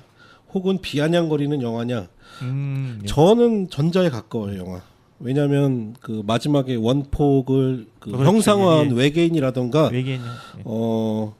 그 제브라맨 국민들이 필요할 때는 언제든 다시 나타난다는 메시지가 저 생각으로는 군국주의에 대한 어떤 추억처럼 느껴졌어요 저는. 그래서 이 영화를 과연 추천하는 게 옳은 걸까 싶어요. 근데 그게 또 제브라맨 2로 속편으로 가면 또 완전히 완전 달라지는 메시지가 달라져 일종의 반대로 예, 예. 가버림. 예. 제브라면이 다리도 못 쓰고. 그렇죠. 예. 예. 근데 제 개인적으로 속편에서 여악당으로 나오는 배우 매력적이었습니다. 아, 왜? 같은 영화를 놓고 궁극주의를 찬양한다고 해석할 수 있는 사람도 있고 비판한다고 해석할 수 있는 사람도 있고. 왜냐하면 그 건가요? 영화는 저는 이제 제가 그 부천 영화제 심야를 받고 제가 리뷰도 써가지고 기억이 나는데 거기에 나온 외계인들이 노골적으로 원폭에 네. 대한 은유가 그렇죠, 나와 예. 있습니다. 외계인들 원폭에 대한 은유이고 실제로 역시 말씀 듣고 보니까 영화는 꿈보다 해몽이라는 생각이 거듭 드는구만요. 그리고 마지막에 제브라맨이 이제 구속이 되는데 예. 국민들을 환호하는데 구속이 돼요 제브라맨은. 그렇죠. 예. 그런데 이제 마지막 의미심장한 뭐 국민들이 원할 때 제브라맨은 일단 다시 돌아온다. 그런 그 얘기들이 있고 영화를 하죠. 보면서 이게 너무 노골적이기 때문에 예. 예. 미케 다카시가 굳이 그걸 의도하고 만들었을까? 아니면 반대로 그걸 비웃기 위해서 만들었을까? 노골적으로 보여주면서 오히려 비웃는 예. 거다. 저는 비웃는다고 느껴지는 측면이 이제 강했어요. 근데 저는 이제 그 시절 이제 부천 영화제 한참 봤을 텐데 그때 또 하나 기억나는 게 쇼와 가요 대전집인가 그 영화도 그렇고 아, 예. 일본 영화들이 사실 조금 위험한 게 쇼와 시절 예, 에 대해서 끊임없이 이렇게 추억을 많이 하기도 하거든요. 일본 실질적으로 영화들이. 전 이후에 그러니까 2차 대전을 이끌었던 시기도 쇼와지만 2차 대전에서 패망하고 난 이후에도 전후에 이른바 놀라운 부흥을 이뤘던 시기가 쇼와 시기이기 때문에 그 시절에 대한 어떤 추억 회고담 뭐 이런 게 있을 수 있죠. 미국 사람들이 40년대 50년대 미국이 패권 국가로서 독보적인 지위를 누릴 때 뭐 굿올데이라고 생각하면서 그때를 그리워하듯이 그럴 수도 있겠죠. 그래서 어찌됐든 제브라맨은 조금 논란이 있는 영화라고 저는 기억을 하고 있는데 어쨌든 병자군이 예. 추천을 해주셨네요. 제가 그렇다고 해서 보기에는 병자님이 무슨 뭐 제국주의를 미워하거나 찬양하는 건 전혀 아니지 않겠습니까? 예, 제가 보는 관점에 사실은 그런 것들인 것 같아요. 어떻게 보면 사회적 소수자나 소외된 사람들이 어떤 형태를 통해서 정체성을 찾아가는 이야기라고 보는 것이 좀 타당하지 않냐는 게 사실 제 입장이긴 하거든요. 그 과정에서 말씀하신 것처럼 이제 뭐 궁극주로 갈 수 있는 위험 같은 것도 있긴 하겠지만은 기본적으로 저는 사실은 제가 이 영화를 좀 추천하고 그런 게 이유 중에 하나가 특히 이 지금 요즘에 사회생활 그런 거 사회상 그런 거랑 좀 관련이 있는 건데 사실 제가 보기엔 요즘 다들 너무 이렇게 좀 움츠러 있는 것 같다는 생각이 좀 들거든요. 예. 그러니까 지금 이제 두 분이 나눈 내용을 뚝뚝 띄워가지고 제가 기자로서 만약 기사를 하나 쓴다면 이런 제목을 달 수가 있는 겁니다. 병자, 예. 일본 군국주의 찬양 영화를 적극 성원하다. 예. 이라는 이제 기사를 누가 쓰고 예, 그치. 거기에 적당하게 확인이 안 되는 팩트만 이제 붙이면은 그렇죠. 예. 그냥 그런 식의 기사가 작성이 되는. 사실 왜 그게- 제가 이 말씀을 드리냐면은 예. 영화는 역시 해석에 따라 다르다는 건데 저는 두 분의 의견 다 있을 수 있다고 생각해요. 예. 궁극주의를 미워하는 것 같아서 불편했다라고 생각할 수도 있고 그렇죠. 예. 그렇지 않다고 볼 수도 있고 예. 근데 이제 이렇게 자유롭게 토론이 오가는 것 자체는 좋은데 더 큰 문제는 그런 상대방의 이견 자체를 그냥 이견으로 생각하는 게 아니라 부정의, 부당함, 불의, 악마화하는 경향이 많은 게 사실은 더 큰 문제거든요. 그렇죠. 예. 똑같은 국기 하강식 장면을 보고도 누구는 저건 국가 권력이 개인 사생활까지 침해하는 그 시대를 풍자한거로 볼 수 있는 거고 누구는 그치. 저 시대에는 애국가만 흘러나오면은 부부싸움을 하다가도 멈추는 위대한 국민의 시대였습니다라고 해석하는 사람도 있습니다. 그렇죠. 근데 예. 그걸 서로 이렇게 볼 수도 있고 저렇게 볼 수도 있다고 하는 건데 그걸 가지고 무조건적으로 악마화시키고 비난화시키는 거는 저희 같은 고졸이라고 스스로 얘기하지만 지성은 높으신 분들이 지양해야 될 부분이 아닌가 싶어요. 이 네, 결국- 영화나 문화 결국- 같은 문화 상품 해석할 때는 말씀하신 대로 그렇게 이제 한쪽 네, 결국 한쪽만 안될 것 같아요. 대상을 완전 부정할 때 예. 괴물이 탄생하는 겁니다. 그렇죠. 그렇죠. 예, 예. 예, 맞습니다. 예, 예. 예, 넘어가 볼까요? 근데 사실 제브라맨은 1편은 지금 그런 논란이 있는데 2편은 완벽하게 진짜 B급 영화예요. 예, 논란도 예. 없고 내가 안 본 영화라서 그만하라고 예. 끼어든 장려가 거야. 되었어. 예. 만약에 혹시 제브라맨 영화를 보시게 되면은 꼭 그 영화 중간에 나오는 제브라 널스를 꼭 챙겨 보시기 바랍니다. 그건 제가- 뭐예요? 예? 영화 사이 또 다른 영화에 제브란 너스가? 제브라 널스라는 캐릭터가 중간에 나오는 장면이 있는데 캐릭터가 나온다? 개인적으로 제가 생각하는 이 영화 장면 중에서 최고의 장면이 바로 그 간호사란 얘기예요. 그럼 예. 너스 하면은 제브라 널스라고 노래를 부르면서 나온 장면이 있는데 그 어허. 주제가와 함께 보십시오. 널스라는 단어가 나오자마자 순간적으로 뭐 반응하는 우리 스탠리 형님. 살짝 역시 병자인들 병마 취향이 좀 있는 것 같아요. 예, 그 이제 다음 영화. 예, 저 역시 히어로 영화. 히어로는 히어로지만 안티 히어로죠. 예. 영화 빌 팩스턴의 영화 프레일티입니다. 프레일티. 프레이트. 프레일티는 기본적으로 영화가 시작되면 이 주인공의 아버지가 신의 계시를 받아서 악당을 처단해야 된다는 소명을 받았다고 주장하면서 영화가 시작되죠. 신이 내린 무기들이 목장갑, 망치 뭐 이런 것들입니다. 이런 것들을 찾아서 자신은 어떤 사람을 만지기만 하면 이 사람의 죄를 안다. 이 사람을 만진 다음에 너는 죄가 있다라고 해서 때려 죽이죠. 근데 그러다가 이제 결국 잡혀갑니다. 예. 잡혀가고 이제 그 아이들이 커서 아버지와 똑같은 사건이 벌어지게 되죠. 빌 팩스턴이 감독한 영화의 그 배우 예. 빌 팩스턴이 예. 여기서 그러니까 아버지 역을 빌 팩스턴이 했습니다. 감독도 하고 아버지 역할도 예. 하고. 그리고 주인공이 그 자라서 그 아들 역할이 저기죠. 그 인터스텔라 주인공. 개인적으로 그 이러한 히어로 어떤 종교적 상징성들 그걸 역방향으로 드러내면서 하는 이런 히어로는 저는 신내림 히어로라고 부르고 있습니다. 신내림 히어로. 신내린 히어로. 예. 그러고 보니까 우리 추천하는 영화들 보니까 역시 우리 때 그 지금은 좀 맛이 갔는데 부천 영화제가 참 우리한테 영향 많이 끼쳤어. 그렇죠. 예. 지금 소개하는 영화들 대부분 다 부천 영화제에서 했던 부천에서 영화들. 이 영화도 부천에서 했었습니다. 예, 프레일티 저 부천에서 본 기억이 나네요. 예. 하여튼 이 문화에 정치가 끼어들면 개판이 되는 것 같아요. 예. 개인적으로 이게 프레이트도 아주 큰 반전이 있기 때문에 그거는 하긴 어렵고 어쨌건 이 영화는 어떤 신의 의지가 부여하는 권능으로 악단을 처단하는 이 자경단의 모습 자체를 미국에 관한 우화로도 볼 수 있고 그리고 폭력의 윤리에 대한 어떤 담론으로 읽을 수도 있지 않을까. 지난주에 말씀하신 그 왼편 마지막 집이 좌파의 종말을 일컫는 상징이라고 말씀하신 거 이은 또 최고의 워딩이 나온 것 같네요. 신내림 슈퍼히어로. 신내림 초인물. 예. 예, 그런 거 훌륭합니다. 소개 끝나셨나요? 예, 이제 익상 형님. 아니, 벌써 내 차례가 스탠리 형님. 예. 실명은 막 나오고 지금. 그 사람이 누구지? 예, 다시 또 벌써 제 차례가 돌아왔나요? 예, 편집. 제가 이제 두 가지 주제로 말씀드리고 다시 병맛으로 돌아가서 예. 아까 제가 병맛의 제왕이라는 말을 저 토드 필립스한테 썼는데 예. 병맛의 황제라고 할 수 있는 영화를 소개. 제왕보다 위에 있다는. 그렇죠. 말씀이시죠? 제왕은 이제 예. 일개 제후국, 예. 내지는 토호국인데 예. 황제들은 그런 제후국을 이제 모은 예. 그 왕 중의 왕 아니겠습니까? 예. 병마담은 역시 제게스죠. 제게스. 예, 제게스. 이게 이건 이제 제가 확실히 봤습니다. 그러셨을 거예요. 제가 알기로 원래 이거는 영화는 아니고 예. 그 미국의 음악 방송 MTV에서 했던 일종의 이제 코미디 프로그램이었고 예.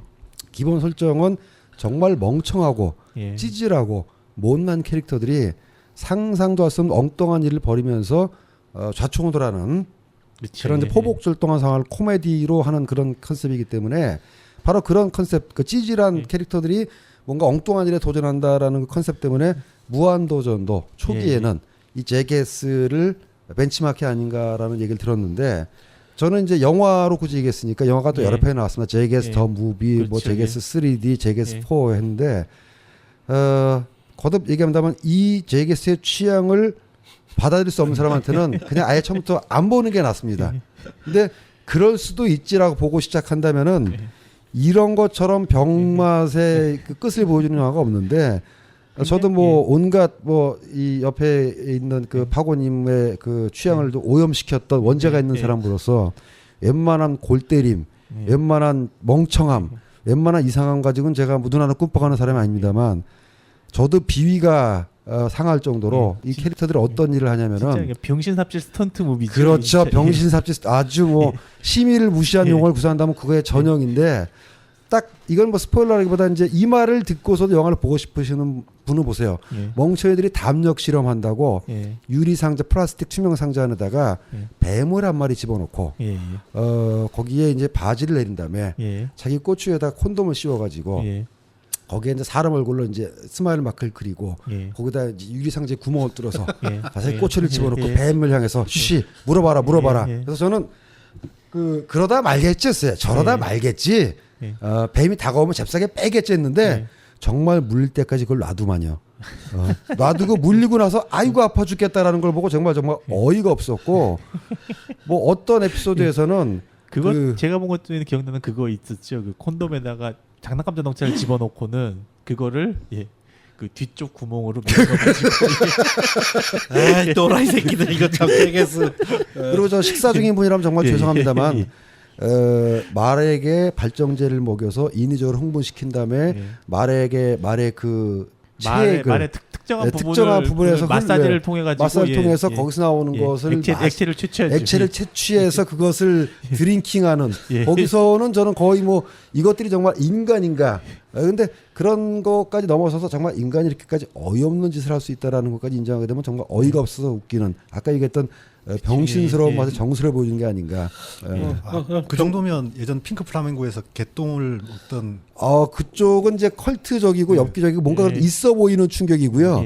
이건 어이없음이 지나쳐서 뭐 그 중에서 섞어서 가장 최근에 배드 그랜드파라는 최근에 그렇죠. 이제 시리즈가 나왔습니다만 거기서는 이제 뭐라 그랬죠 몰래 카메라 형식으로 식당에서 가짜 할아버지와 손녀가 들어와서 얘기하다가 손주가 할아버지가 방구를 세게 끼다가 너무 세게 껴서 그 식당 사람들이 식사하는데 벽면에 그 방귀가 발전되면 뭐가 되지 않습니까? 그 흔적들이 벽에 사정없이 튀어버리는 물론 그건 가짜예요. 특수분장으로 벽에 튀어 보이게 하는 가짜인데 그런 상황을 만들어 놓고 손님들이 어떤 표정을 짓는가를 관찰하는 이런 취미. 근데 여기서 제가 마무리를 짓자면은 이런 충무로 용어로 낙가 영화, 심하게 하면 개생 낙가 영화라는 표현을 씁니다. 낙가라는 게 이제 일본의 오나카에서 온 말이라고 하는데 이제 촌스러운 영화라고 하는데 좀 저급하거나 못 만든 영화를 가지고 낙가 영화라고 하거든요. 그래서 도대체 어떤 녀석들이 이런 낙가 영화를 만든 거야? 이런 B급도 한도가 있지 해서 크레딧을 보다가 제가 놀란 게 스파이크 존스가 각본가로 참여를 했던 거 아니에요. 스파이크 존즈가 여기 들어가 스파이크 존즈가 해서 아니 이 친구는 존 말코비치 대기를 쓰고 어댑테이션이라든가 그렇죠. 가장 최근에 허까지 정말 그 놀라운 감성과 예술적 완성도와 상상력을 보여줬던 이 시대의 새로운 재능이라고 내가 좋아하고 인정에 맞지 않았던 스파이크 존스가 이런 개생 낙가 영화의 각본가이자 또 제작자이자 또 단역까지 출연했다는 거 보고 도대체 이 친구의 스펙은 뭐야? 라고 놀랐던. 개인적으로는 저는 이제 그거를 지킬앤 하이드 신드롬으로 그렇죠. 생각하는데 바로 그렇습니다. 혹시 그 스파이크 존스의 단편 영화 중에서 I'm Here라는 영화를 보신 분이 있는지 모르겠는데 15분짜리 업솔루트 보드카 협찬을 받아서 만든 SF 로맨틱 단편 영화거든요. 우블립니다. 확실하게 울려요. 근데 이런 감성을 만든 친구가 바지에다가 무엇을 지린 영화를 만든다라는 거 정말 인간의 그 변화막측한 캐릭터를 보여줄 수 있어서 특색 있는 작품입니다. 그 잭게스 또라이들 중에 그 자니 넉스빌은 이제 뭐 배우로서도 많이 성장을 한 것 같아요. 그 김지훈 감독 영화 있죠, 아놀드 슈왈츠네거와 함께 출연 그 영화에 라스트 스탠딩인가요? 라스트 스탠딩 그 영화에도 출연을 했었고 어쨌든 정말 그 뭐 어떤 뭐 영화적 뭐 B급을 지향한 것도 아니고 그냥 이 새끼들 또라이 새끼들 그냥 미국에 또라이들 많아요. 그냥 또라이 새끼들이 제가 절대 볼 수 없는 저 같은 경우 그 살로 소돔의 120일 책을 읽으면서도 구역질 나서 결국 끝까지 못 읽었던 기억이 있기 때문에 아무튼 요거 관련해 가지고 혹시 이제 지금 말 듣고 이건 너무 심한데 아무튼 요런 게 뭐 대충 느낌이라도 즐기고 싶다 하시는 분들을 위해서 요것보다 약간 순화된 버전의 요런 종류의 개그를 좀 제가 소개를 해드리면요. 그 유명한 일본의 그 개그 시리즈가 있습니다. 그 런던 하츠에서 나오는 것 중에서 보면 절대로 뭐뭐하면 안 되는 어디 뭐뭐 절대로 웃으면 안 되는 뭐뭐 시리즈가 있거든요. 그 시리즈에 표절해가지고 방송 많이 그 했었죠. 시리즈에 이제 보면 항상 나오는 것 중에도 개그맨들끼리 서로 개그 배틀하는 장면이 나오는 게 있어요. 그거를 보시면은 그거를 좀 더 극단적으로 확대해서 웃겨놓은 버전, 그러니까 양키식으로 확대시킨 버전이 제게스라고 보시면은 그냥 또라이 새끼들이야. 그러니까 놀라운 건 이 영화가 1편을 국내 개봉을 했다라는 거죠. 어떻게 통과를 했는지 모르겠지만. 어쨌든 이제 제가 소개해드릴 세 번째 영화는 타임크라임 2007년도 작품. 이 영화도 역시 부천 영화제를 통해서 본 작품입니다. 감독은 스페인 감독 나초 비갈론도. 짧게 이 영화를 말씀드리자면 시작은 공포 영화로 시작을 합니다. 그러나 난데없이 타임머신이 등장하면서 SF 영화가 되고 후반부로 갈수록 영화는 코미디 영화가 됩니다. 이렇게 장르를 넘나들면서 타임 패러독스를 다루죠. 제 생각에는 시간여행을 다룬 영화 중에 최고의 걸작은 누가 뭐래도 백투더 퓨처겠죠. 동의합니다. 하지만 21세기 영화 가운데 시간 여행을 다루는 영화 가운데 가장 재미있는 영화는 바로 이 타임 크라임일 것입니다. 마지막에 보면 굉장히 뭐 어처구니 없기도 하고 굉장히 재밌어요. 그리고 웃겨요. 초반부에 나왔던 그 공포적인 요소 역시도 사실은 그 타임 패러독스 때문에 일어난 사건이라는 걸 알게 되면 무릎을 치게 됩니다. 이 영화 꼭 보시길 바랍니다. 다음 영화 또 네 번째 추천작 병자 추천해 주시죠. 왜 매번 내부터 시작하는 거야 도대체? 아무튼간에 뭐 다음 거 소개드리면은 저는 아까 초반에 몇 번 말씀드렸지만은 애니메이션과 일본 쪽에 좀 경사된 측면이 많거든요. 일본 좀 작품에 관련해가지고 역시 또 이번에 일본 애니메이션을 한번 소개드리는 게 좋을 것 같아가지고 찍어드리는데 제가 이번 소개드릴 작품은 천체전사 썬레드라고 하는 작품. 다시 천천히 발음 좀. 천체전사 썬레드. 천체전사 썬레드. 예. 왠지 우리 아들이 어렸을 때 봤던 썬가드 이런 변신 로봇물 냄새가 좀 나는데요. 변신 로봇물은 아니고 오히려 이 작품의 원형은 잘 알 건 파워레인저.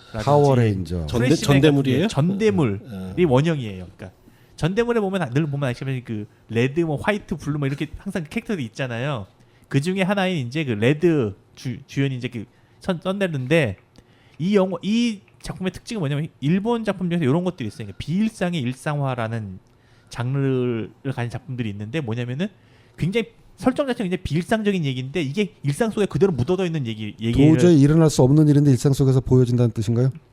아니 설정 자체 그러니까 아까 전대물이라는 게 사실은 세인트 혁명 같은 그렇죠. 세인트 혁명 같은 세인트 혁명 같은 그런 비일상적인 일들이 일상에 녹아가지고 있을 때 어떤 현상이 벌어질까를 그린 형태 작품인 예수님이 거예요. 편의점 가서 김밥 사는 그렇죠. 그런 예수님 편의점 가서 김밥 사고 여기는 이제 지구를 정복하는 악의 무리하고 그 지구를 지키는 악당 우주 전사가 있는데 이 수비하는 전사들 아까 썬레드가 딱 전대물 대장이잖아요. 그러니까 지구를 지키기 위한 지구 방위대잖아요. 이 지구 방위대도 지역 따라서 지구 방위대 무슨 지구 이게 정확히면은 지구 방위대 카도가와현인가? 현이 왜였더라요? 예비군 동대 성북구 예비군 동대 뭐 이런 동대문구 예비군 동대 카나가와현 그러니까 카나가와현 소속의 슈퍼 지구 방위대고 또 지구 정복을 노리는 세계 정복을 노리는 프로샤임이라는 악당 지부 중에 카나가와현 지부가 있고 그 지부에 있는 지부장 뱀부라고 하는 악당 캐릭터들이 그들의 얘기인 거예요. 일상 살아가는 거예요. 그러니까 이 프로샤임 지부는 진짜 회사원이에요, 진짜. 지구를 정복하는 것이 업인 회사원들이고 역시 지구를 지키는 것이 업인 회사원이 있는 거고요. 그 두 조직이 이제 서로 간에 그래서 이제 지구 정복 조직 같은 경우는 이제 항상 이제 뭔가 일을 해야 되니까 이 슈퍼히어로가 싸우는 게 그들은 일인 거예요. 그래서 보면 레드 같은 경우에는 회사원이라기보다는 기둥서방 거의 백수죠. 기둥서방으로 보이지 않습니까? 회사원이라는 백수인데 그러니까 보셨군요, 닥터님이. 그러니까 예를 들면 지부장 같은 경우는 정말 사람으로 정말 보면은 정말 번듯하고 거의 완벽하고 주변 사람들 가장 친절하고 정말 좋은 사람이에요. 그런데 이 아까 말했듯이 그 지구를 지키는 썬레드 쪽은 이 친구는 완전 그냥 동네 양아치입니다, 진짜. 그 기둥서방의 동네 양아치고 맨날 직업도 없이 일정한 직업도 없이 맨날 돌면서 딱 아내한테 빌붙어 사는. 그냥 어쩌다가 이제 그런 프로샤임이라는 조직이 왔을 때 그냥 같이 한번 싸워주고 하는 것들. 상상적으로 어쨌든 인정해야 되겠네요. 근데 거기서 제가 굉장히 좋았던 설정이 이 레드 있고 블루가 있고 이런데 얘네들 레벨이 있고 그 선배들이 있습니다. 선배들이 무지막지하게 센데 이게 군대식 구조. 거기에 또 어떤 또 상징이나 은유가 읽혀질 수 있는 부분이 있는 건가요? 그냥 거의 이 악당 같은 경우에는 우리 같은 그냥 일반 회사원. 그냥 이렇게 진짜 회사 평균화된 부장, 과장 이렇게 있고 직급이 있고 나눠지는 것도 딱 그렇게 돼 있어요. 그에 반해서 히어로 조직은 거의 군대처럼 상명한 하복 조직. 그리고 굉장히 폭력적인. 굉장히 폭력적이고. 그래서 이제 이걸 보면 그렇게 은유하는 게 있어. 사실 이 프로샤임이라는 이 지구를 정복한 악당 지부를 갖다가 현재 일본 공산당의 모습이 아니라고 보는 시각도 있긴 해요. 그러니까 일본 공산당이 보면 굉장히 지금 정말 좋은 사람들이고 착한 사람들이잖아요. 실질적으로 유명무실한 정당이나 마찬가지인데. 그런데 능력은 없잖아요. 그러니까 뭐 정권을 수호하는 건 능력은 없잖아요. 딱 그런 정도가 아니냐 그렇게 보는 시각도 있더라고요. 그리고 지금의 이제 아까 말한 썬레드나 그런 쪽 왔다가 현재 뭐 집권세를 그렇게 보는 것도 있긴 한데 어느 정도 조금 무리지 않을까 싶긴 한데 그렇게 보는 해석도 있고. 근데 이 작품 한번 꼭 보세요. 요거는 극장판은 아니고 OVA 판이라고 해가지고 이제 쭉 이제 시리즈물로 쭉 돼 있는데 한 편 한 편의 길이가 그렇게 길지도 않고 생각보다 쑥쑥 보입니다. 개인적으로 두 번째 시즌은 예. 폭력 묘사가 좀 심해서 두 번째 시즌은 별로 그렇게 좋지 않아요. 심한 것보다 좀 예. 불쾌하게 나온. 그래서 두 번째 시즌은 가급적이면 안 보는 게 좋지 않을까. 근데 저는 개인적으로 두 번째 시즌까지 봐주는 게 좋지 않을까 생각은 하는데 요거는 시리즈물이니까 한 편 한 편이 짧으니까 그 내려가실 때 차 안에서 심심하시잖아요. 뭐 핸드폰이나 그런 데다 쭉 다운받아 놓고 쭉 보고 가시면은 아마 뒤에 있는 아이들이 굉장히 조용하게 재밌게 잘 놀 겁니다. 예. 의외로 요리만 합니다. 그리고 자, 그 정신병자의 네 번째 추천작 천체전사 썬레드. 네, 제가 이번엔 네 번째 추천작을 소개해드렸습니다. 2002년 작품이고 이 감독이 이 작품 하나로 공포 영화계 총화로 불리우면서 마스터스 오브 호러에 참여를 하기도 했습니다. 바로 럭키 맥키 감독의 메이입니다. 이 작품 국내에서 극장에서 개봉은 안 된 것 같고 개봉이 됐었나? 개봉했었던 걸로 알고 있어요. 예, 비디오로도 출시돼 있습니다. 근데 내용은 간단합니다. 신체에 컴플렉스가 있는 여주인공이 주변 사람들의 신체에 패티시를 가지고 있고 결국 자신이 사랑에 빠진 그 신체들을 조각을 모은다는 내용인데 이 메인은 뭐 시작은 분위기가 캐리처럼 비슷하게 진행되지만 러닝 타임이 지날수록 영화는 이제 완전히 다른 방향으로 진행되면서 그 신체 패티시를 드러내면서 영화는 프랑켄슈타인을 비튼 영화처럼 보이기도 합니다. 이 영화는 그 안젤라 베티스라고 제가 굉장히 좋아하는 영화 배우고 이 영화 이후에 그 캐리 영화에도 리메이크작에서도 주인공을 하기도 했어요. 이번에 나온 캐리 말고 그 전에. 그래서 이 영화 장르 영화의 팬들이라면 꼭 보셔야 되고 특히 신체 패티시를 다루다 보니까 다리오 아르젠토의 손과 관련된 재미있는 트라비아드 영화에 등장합니다. 이 장면을 한번 찾아보시길 바라겠습니다. 저는 네 번째 추천작은 2002년도 작품 럭키 맥키 감독의 메이. 이제 닥터님의 네 번째 추천작은 이제 빨리 끝나셨네요. 이번 거는. 저는 2006년에 나온 영화 정계수 감독의 삼거리 극장. 삼거리 극장. 예. 한국 최초의 호러 뮤지컬 영화입니다. 진짜 오래간만에 듣네요. 삼거리 극장. 영화 시작은 뭐 아주 단순합니다. 어느 날 할머니가 사라진 걸 깨달은 소녀가 할머니를 찾으러 갔는데 결국 찾으러 간 곳이 삼거리 극장. 삼거리에 있는 극장에서 할머니를 찾으러 들어갔는데 그 안에 있는 공간에서 유령들과 같이 만나서 노래 부르고 노는 얘기입니다. 그렇죠. 어떻게 보면 처음에 등장했을 때 저희가 한국의 그 로키 호러 픽처 쇼가 아니냐라는. 그래서 제가 굉장히 기대를 하고 드디어 한국에서도 이런 영화가 나온 것인가. 그래서 개봉날 가서 본 기억이 나네요. 이거 개봉했을 때 좀 비슷한 영화, 구미호 가족인가? 구미호 가족도 나왔었고. 그게 상거리 극장 아이디어를 듣고 급히 만들었다고. 그렇습니까? 그렇게 들었어요. 근데 좀 아쉬웠던 것은 그런 기대를 가지고 가서 봤는데 너무 기대를 하고 봐서 그런지 로키 호러 픽처쇼 같은 느낌을 내겠다고 해서 로키 호러 픽처쇼가 나왔다는 생각은 안 들고요. 아마 로키 호러 픽처쇼를 만든 사람들은 추정키로는 그냥 아무 생각 없이 한번 놀아보자. 우리 생긴 대로 한번 만들어보자 하니까 그런 영화가 나올 수 있었다면은 한국에서 꼭 산거리 극장뿐만 아니라 이런 어떤 새로운 시도가 만든 사람이 스스로 그런 흥이 있어서 만들었다기보다는 우리도 이런 걸 한번 해볼까라는 의도가 너무 앞서서 보이다 보니까 그런 의도가 보이다 보니까는 흥이 안 나요. 그렇죠. 그래서 애썼다. 까지만 기억에 남았던 저는 그렇게 봤던. 저는 아주 좋아하는 이유 중에 하나가 김꽃비 좋았어. 김꽃비 씨. 김꽃비 훌륭합니다. 정말 훌륭해요. 특히 이제 중간에 계단을 오르내리면서 노래 부르는 장면. 그 장면 저 종종 봅니다. 박준면 씨도 아마 이 영화로 보다 연극을 하다가 이제 이 영화를 통해서 본격적으로도 이제 대중적인 인기도를 얻기 시작했던 걸로 기억합니다.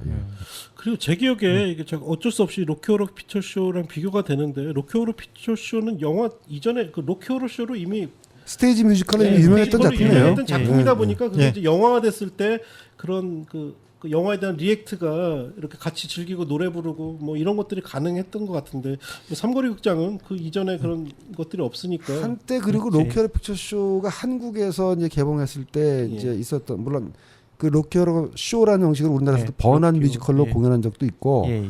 또 대학로에 했던 그 심야 상영출했던 극장이 뭐죠? 거기서 이제 아 그렇죠. 저희 예, 그때 왜 저 개봉했을 때 예. 24시간 개봉하고 그 킹덤 같은 거 막 예, 온라인 예, 상영했던 예, 예, 그 예. 극장 있지 않습니까? 정동극장. 정동극장 대학로에 있었던 극장 같은데 예, 동남 대학로에 아트센터인가요? 있었어요. 예, 뭐 맞아요. 그쪽에서 예, 예. 록히어로 픽처쇼를 했을 때도 우리나라에도 이제 매니아들이 나와서 이제 하는 걸 봤는데 제가 조금 의문이 들었던 건 뭐냐면은 이게 상거리 극장을 설명하다가 나오는 맥락인데 예, 예. 록히어로 픽처쇼는 아시다시피 그 미국 사회의 온갖 B급, 그렇죠. 하급, 예. 저급 문화가 농축돼서 예, 예. 또 거기에 또 한 번 또 뻥튀기와 트랜스포메이션을 통해서 나와서 그 한마디로 록히어로 픽처쇼의 그 정치의 흥을 느낄 수 있는 사람은 그런 하급 문화에 대한 어떤 내공이랄까 단련된 근육이 있어서 저절로 튀어나오는 반응이거든요. 예, 예. 뭐 록히어로 픽처쇼의 오프닝 노래 가사가 마이클 레니는 필름 속에 그렇죠. 가두어지고 집과 예. 어두웠던 날에 뭐 이게 사실 논리적으로 해석이 안 되는 영화 제목과 영화? 내용을 짬뽕해서 예. 만드는 가사이기 때문에 우리나라에서 그 영화를 다 보고 미국 애들처럼 그 영화를 보고 잘하지 않은 사람한테는 맥락적으로 달 수가 없는 거거든요. 그걸 굳이 이런 식으로 막 바꾸자면 록히어로 픽처스의 주제곡을 바꾸자면은 뭐 영구와 땡체리는 소림사이 같지 그래서 처녀 귀신을 만났다네 거기서 만난 설아의 여곡성은 너무 즐거웠어 김정은은 누나에 한해서 멋진 연기를 보여줬지 이런 식으로 설명하는 건데 그렇죠. 제가 의문을 가진 포인트 뭐냐면은 한국 관객들이 그 정서를 알고 저렇게 좋아하는 걸까 그렇죠. 저 흥을 억지로 록히어로 픽처쇼가 유명하다니까 그냥 맞춰놓은 거죠. 맞춰놓은 예. 정서가 아닐까라는 생각이 들었는데 예. 삼거리극장에서 바로 그런 걸 느껴서 조금 아쉽다였다는 거죠. 그 록히어로 픽처쇼 개봉했을 때 그 퍼포먼스 한다고 예. 쌀 뿌리고 쌀 나눠주고 이 장면에선 이렇게 하세요. 저 장면에서 저렇게 바로 하세요. 그거죠. 예. 그런 지시를 받고 하는 짓이 아니었거든요. 저희 물론 그때 저희는 이제 왜 그런지는 알고 저희야 뭐 익히 알고 있었으니까 그런데 멋모르고 영화 보는 관객들은 이게 무슨 개소리야. 막. 주체 책임 휴지를 나눠주면서 던지세요. 실질적으로 제가 록히어로 픽처쇼 상영하는 공간을 가 보니까 예. 10년 전 일이기는 합니다만은 LA의 누아트라는 소극장이 있어요. 지금도 예, 있습니다. 예. 거기서 매주 금요일만 되면은 아직도 록히어로 픽처쇼를 해요. 예. 그럼 젊은 애들이 똑같이 분장을 하고 정말 이 신명나는 한번 놀고 가고야 말겠다는 정신이 느껴지는 그런 판인데 예. 우리나라에서 록히어로 픽처쇼는 좀 그런 문화를 강제적으로 이식하려고 하는 그런 게 보여져서 차라리 영구와 땡치리의 밤을 하지라는 생각이 들었던 기억이 납니다. 어쨌든 지금 삼거리 극장을 얘기하는 중이니까 사실 삼거리 극장에서 그런 부분이 느껴지는 장면이 그 파티 장면에서 좀 많이 느껴지죠. 이 영화 그 결말에 가면 좀 조잡합니다. 조잡하긴 한데 비극으로 가면서 결국 비극의 살풀이 장면이 등장하는데 이게 어떤 정말 이렇게 끝까지 비극으로 가는 게 아니라 어떤 위안의 방식을 다룬다는 거. 제 같은 경우에 특히 어떤 위안을 굉장히 좋아하는데 요한이 감옥에 갇혀서 요한 계시록을 쓰죠. 요한묵시록 보통 묵시문학이라고 하니까 요한묵시록 때문에 엄청나게 사람들이 죽어 나가죠. 근데 이와 똑같이 베르길리우스는 감옥에 갇혀서 철학의 위안이라는 책을 씁니다. 철학의 위안 매년 읽는 책이지만 정말 훌륭합니다. 정말 위안을 줍니다. 그런 방식의 어떤 위안을 주는 방식으로 끝났다는 것 상거리 극장에서 아주 좋은 선택이었다고 봅니다. 내가 보기엔 닥터님은 예. 그 영화에서 저런 맥락을 발견하는 게 아니라 자기가 책을 읽고 아, 요거 인용해야지 해서 영화를 찾아내는 것 같아. 이거는 방금 저 위안이라는 방식은 여기 지금 정리한 거지만 요한과 베르길리우스는 방금 떠오르는 생각입니다. 애드립이셨습니까? 예. 예, 인정하겠습니다. 알겠습니다. 그래서 우리 또 스탠리 형님 소개할 차례인가요? 네 번째 영화? 좀 쉬었다면 안 되겠습니까? 형님까지 소개하시고 하시죠. 제가 말씀드렸죠. 오늘 방송 제가 자, 그럼 아까 말씀드렸던 두 가지 캐터고리 중에서 다시 한번 이제 완성도와 예산은 상관이 없다라는 걸로 돌아가겠습니다. 제가 두 번째로 소개할 저예산이지만 훌륭한 완성도로 완성도를 띈 영화는 안전은 보장할 수 없음. 영어 제목은 Safety Not Guaranteed라는 영화인데요. 안전은 보장할 수 없어. 굉장히 저예산 영화이고 타임머신 영화예요. 예. 어떤 좀 그 타임머신을 발명하려는 내가 타임머신을 발명했다라고 얘기하는 좀 얼빠져 보이고 좀 뭔가 좀 모자라 보이고 없어 보이는 친구가 계속해서 타임머신을 발명했다라고 얘기하고 있고 또 다른 캐릭터는 저것이 진실일까를 따라가는 그래서 영화의 대부분은 타임머신에 대해서 얘기하고 있지만 타임머신이 안 나옵니다. 타임머신을 발명했다라고 떠드는 약간 과대망상자처럼 보이는 사람의 궤적을 따라가고 영화를 보면은 아 정말 영화 돈 안 들이고 찍었구나. 참 없이 찍었구나가 실해 보여요. 그래도 불구하고 설정이 흥미로우니까 계속 따라가게 되는데 이 영화를 보고 제가 평가했던 건 뭐냐면은 되게 이런 영화일수록 그러다가 끝나겠지. 알고 보니까 이런 약간 망상증에 사로잡힌 환자의 좀 뭐 어떤 뭐 정신 승리 이런 식으로 끝나겠지 했는데 정말 뒤에 가면 뭐가 나와요. 뭐가 나오는데 상당히 그게 말이 됩니다. 그래서 야, 이 저예산 영화 이 시나리오를 가지고 이 정도로 그려낼 정도면 이 친구의 연출력이 있는 감독인데 굉장히 뒷영화 궁금하다 했더니 올해 갑자기 주라기 월드의 감독 크레딧에 그 친구 이름이 떡하니 들어있더라고요. 그래서 한국으로 따지면은 이런 그 세이프티 낫 개런티드 같은 경우는 아마 한 2, 3억 정도의 영화인데 주라기 월드라는 메가 블록버스터의 감독으로 그 사이에 아마 제가 확인해 본 기억으로는 중간에 다른 영화도 없이 바로 일로 건너뛰어서 한국으로 따지면 2억짜리 영화 찍다가 200억짜리 영화를 찍는 상황이 온 거죠. 그래서 제가 걱정했던 게 이제 이런 상황일수록 그 상상력이 예산이 커지면서 아무리 감독이 뻔뻔스럽다 할지라도 부담감을 가질 수밖에 없거든요. 그래서 이 친구가 또 이 버그 형님이 스필버그 형님이 또 제작할 때는 또 성깔이 장난 아닌 걸로 알고 있고 얼마나 이 영화에 관여하셨는지 모르겠지만 또 1편에 또 감독으로 또 관여하신 경험도 있고 지난번에 나왔던 터브4 때도 감석이 꽤 심했다고 그랬죠? 폴터가이스트 할 때. 이 감독이 더 놀라운 것은 이번에 새로 나오는 스타워즈의 3부작의 3편의 연출자로 또 내정이 되어 있죠. 야, 그러면 스필버그와 루카스의 총애를 동시에 받는다는 얘기인데 어쨌든 저는 진짜 3억짜리 한국 기준으로 따졌을 때 그 영화 한 편 만들고 뭐 주라기 월드의 감독이 됐다라는 것도 놀랐고 그 친구를 감독으로 발탁한 것도 놀라웠는데 스타워즈의 감독까지 됐다 그러면은 역시 헐리우드에서는 재능이 보이면은 아끼면 투자를 한다는 점에서 그 어쨌든 이 사람이 무명 때 찍었던 영화가 세이프티 낫 개런티드라는 점에서 한번 주목해 보시라고 말씀드리고 싶습니다. 개인적으로는 이번에 개봉한 주라기 월드 뭐 안정적이었던 영화 같아요. 나쁘지 않았죠? 나쁘지 않았어요. 재밌었고 혹평하는 사람들이 많아서 걱정했는데 보고 나서는 나쁘지 않은 걸. 저도 사실은 이제 딱 낫배드긴 했거든요. 진짜 딱 낫배드. 아직 안 봤습니다. 그 영화 안 보실 것 같아요. 그 영화 제가 한 가지 아주 재밌는 장면 발견했었는데 그 영화 속에 못 보신 분들 많던데 익룡이 티라노 얼굴 하고 있는 거 아십니까? 그 중에 한 마리가?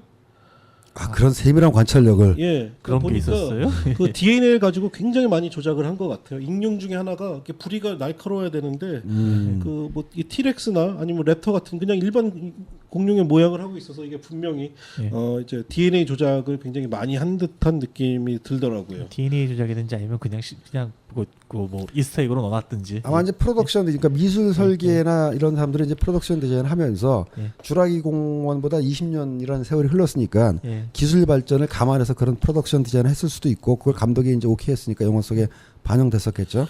그리고 역시 이런 뭐 액션 블록버스터 영화에는 역시 여주인공이 그 나시 차림으로 이렇게 달리기도 좀 해주고 그래야 흔히 우리가 얘기하는 비타민 샷이다 영화에 비타민 같은 장면들이다. 마치 공포 영화에서는 꼭 이쁜 여자가 죽어야 되는 듯한. 하여튼 주라기 월드 전 좋게 봤기 때문에 이 영화 뭐 추천 저는 한번 꼭 보고 싶은 생각이 드네요. 차기작이 기대되는 감독이에요. 그 차기작이 뭐라고 또 아까 보니까는 스타워즈를 한다는 거 아니에요? 스타워즈가 아니고 뭐 다른 책을 뭘 제작하고 있는 게 있다고 하던데. 그 사이에 주라기 월드 사이에 뭐 하나 할 수도 있겠죠. 하여튼 지금 헐리우드의 총만 받는 총아 감독이네요. 그러니까 닐 블롬캠프라는 감독이 디스트릭트 9으로 혜성처럼 등장했다가 두 번째 엘리시움인가요? 엘리시움이죠. 뭐 살짝 실수할 수도 있지. 그 자유로운 상상력을 보이던 친구가 헐리우드에 가서 그 독사 같은 제작자들하고 일하라니까 얼마나 상상력에 제약을 받았겠어. 그러다가 이제 세피가 나왔을 때 좀 더 좋은 여건에서 남아공에서 찍는다는 얘기를 듣고 자 이제 닐 블롬캠프가 뭔가를 보여주겠다가 제가 저 극장을 나서면서 쌍욕을 하고 나왔거든요. 얘 완전 정신 못 차리는구만. 그래서 이번에 이 감독도 닐 블럼캠프 같이 되지 않기를 바라는 마음에서 주라기 월드가 그나마 조금 다행인 겁니다. 저희가 가끔 커뮤니티에 요즘도 그 디스트릭트 9 재밌냐고 사람들이 물어보는 글이 나와요. 그럼 저희가 장난으로 항상 영화가 얼마나 재밌으면 9편까지 나왔겠니. 닐 블럼캠프 이제 딴 영화 찍지 말고 디스트릭트 10편 빨리 찍으란 말이야. 이런 댓글도 올리고. 한편에 재능 있는 감독이 망가지는 것을 보는 것도 썩 유쾌하는 일 아니에요. 이 감독 그 말 있잖아요. 영화 감독은 데뷔작에서 모든 걸 보여준다라는 말도 있잖아요. 그러니까 누구는 데뷔작이니까는 못 찍는 거를 감안해줘야 되는 사람도 있는데 누구는 아니 그럼 데뷔작부터 잘 찍는 감독은 뭐야? 그러니까 데뷔작부터 잘 찍는 감독도 있고 데뷔작은 아쉬웠지만 또 다음 작품부터 좋아지는 감독도 있는데 뭐 저번에 제가 소개한 것처럼 많이 찍다 보니까 갑자기 그런 경우도 있고요. 근데 사실은 데뷔작이 가장 중요한 작품인 것만은 틀림없죠. 그러니까 개인적으로 이 감독도의 닉 블럼캠프보다는 크리스토퍼 놀란의 전철을 좀 따라주기를. 그러니까 말이죠. 바람. 일단 우리 저 5번째 영화까지 소개하고서는 쉬도록 하시죠. 제 예상대로 오늘 총 녹음 시간 3시간 정도 될 것 같습니다. 참고로 현재까지 녹음 시간 1시간 32분 경과하고 있습니다. 5번째 추천작은 우리 닥터님부터 소개해 주시죠. 이번에 또다시 음악 영화입니다. 잭 블랙의 음악 영화 터네이셔스 D. 저런 걸작을 이건 진짜 걸작 중에 걸작이죠. 걸작입니다. 걸작이. 이 영화 꼭 보셔야 합니다. 그리고 좀 거시기한 장면이 있지만 가족끼리 보셔도 나쁘지 않을 거라고 생각합니다. 뭐 어떤 거시기한 장면이죠?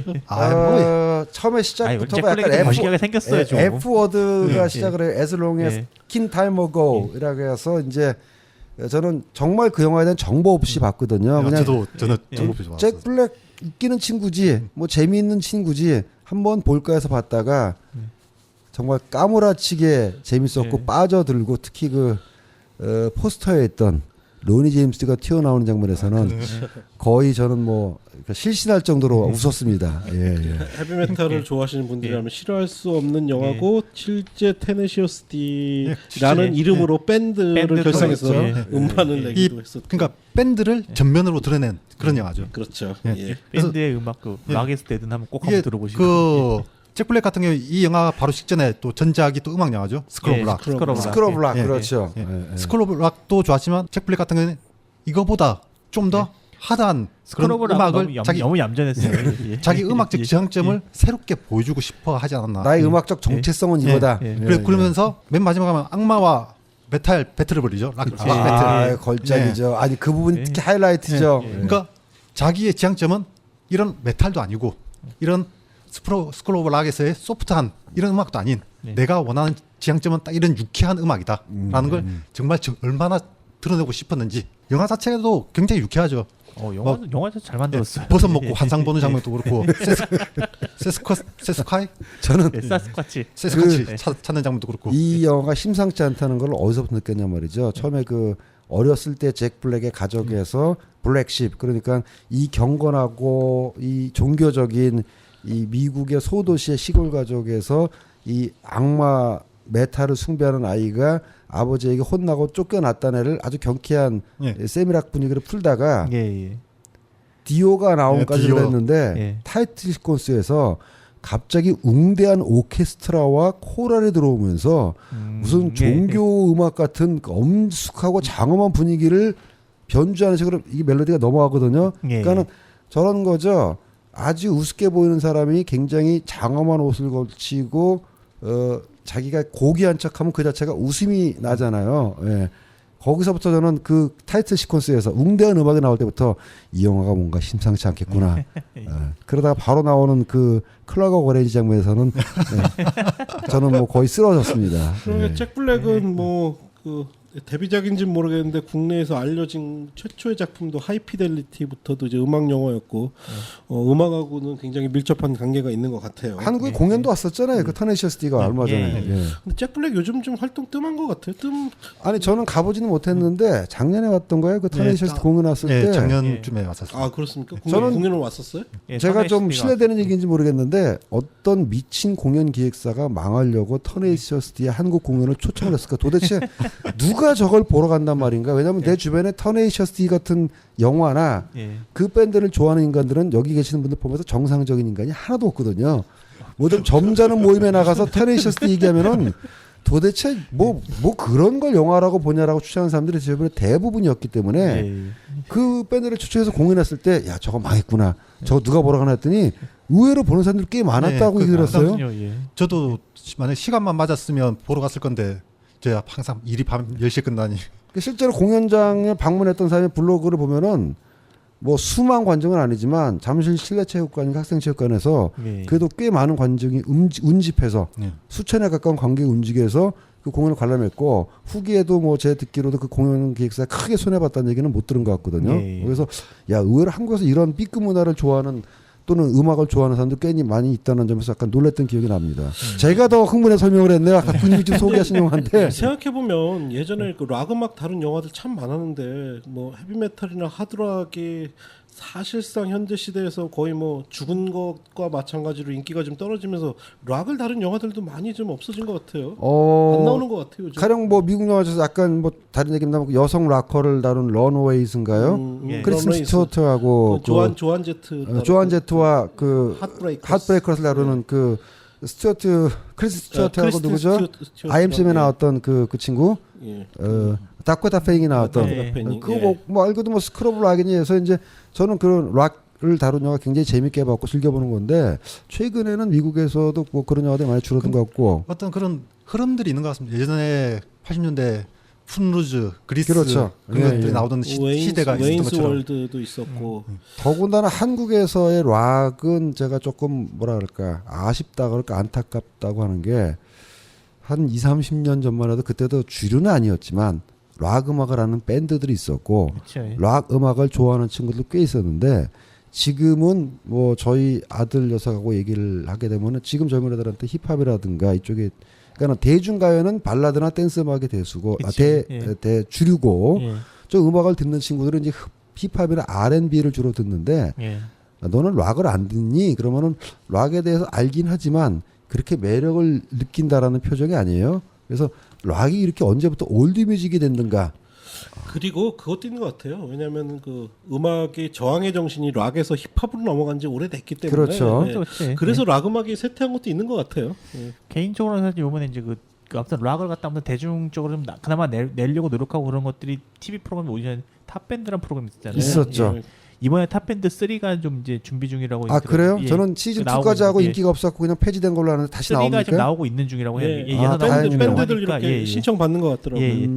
그 탑밴드 3를 좀 기점에서 좀 다시 한번 좀 락 음악이 좀 활성화됐으면 하는 바람이 좀 어떤 경우 있어요. 같은 경우는 락이 지금의 락은 뭐랄까 약간 좀 패러디의 대상이 된다고 그럴까 약간 조롱도 되고 그러니까 요즘도 저렇게 가죽 옷 입고 다니는 사람이 있나 라는 식으로 약간 좀 우스개의 대상이 되는 사실은 좀 풍조도 그것 있고 때문에 제가 백두산의 그 유현상 씨를 참 개인적으로 좀 메탈하시다 오브리로 전하셨던 바로 그 현상이 형님 생긴 거 똑같이 생겼잖아요. 그러다가 다시 또 메탈로 돌아오셔가지고 그 백두산의 기타리스트 김도균 씨랑 우리 병자가 외모가 거의 유사합니다. 김도균 훌륭한 기타리스트. 그럼 그건 정말 감사합니다. 예, 어쨌든 이제 제가 락을 다룬 영화이기도 하죠. 테네시어스 D가.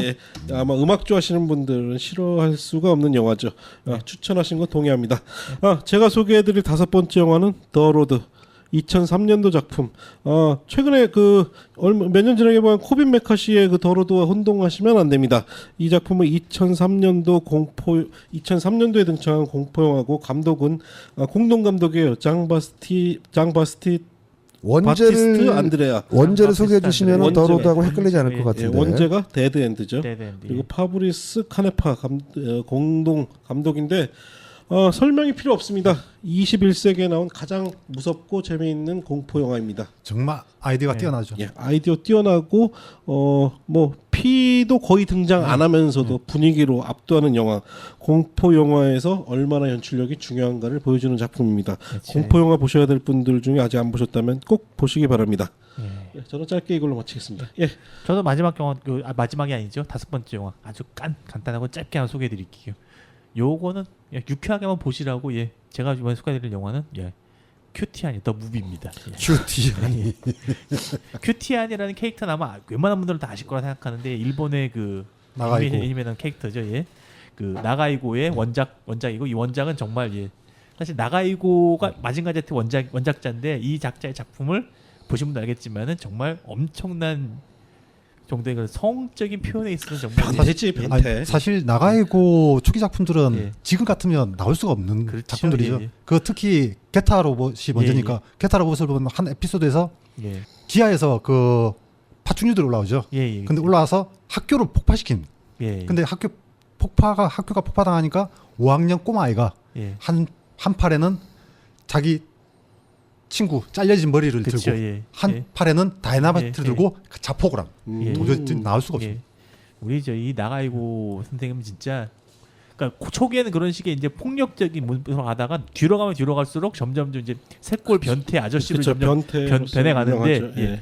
큐티는 사실은 그 변태 아저씨로 변해가는 거 거의 정점의 작품 중에 하나라고 볼 수 있는데 이 더 무비 같은 경우는 2004년에 개봉했고요. 이 더 무비의 감독이 무려 안누 히데아키입니다. 예. 예.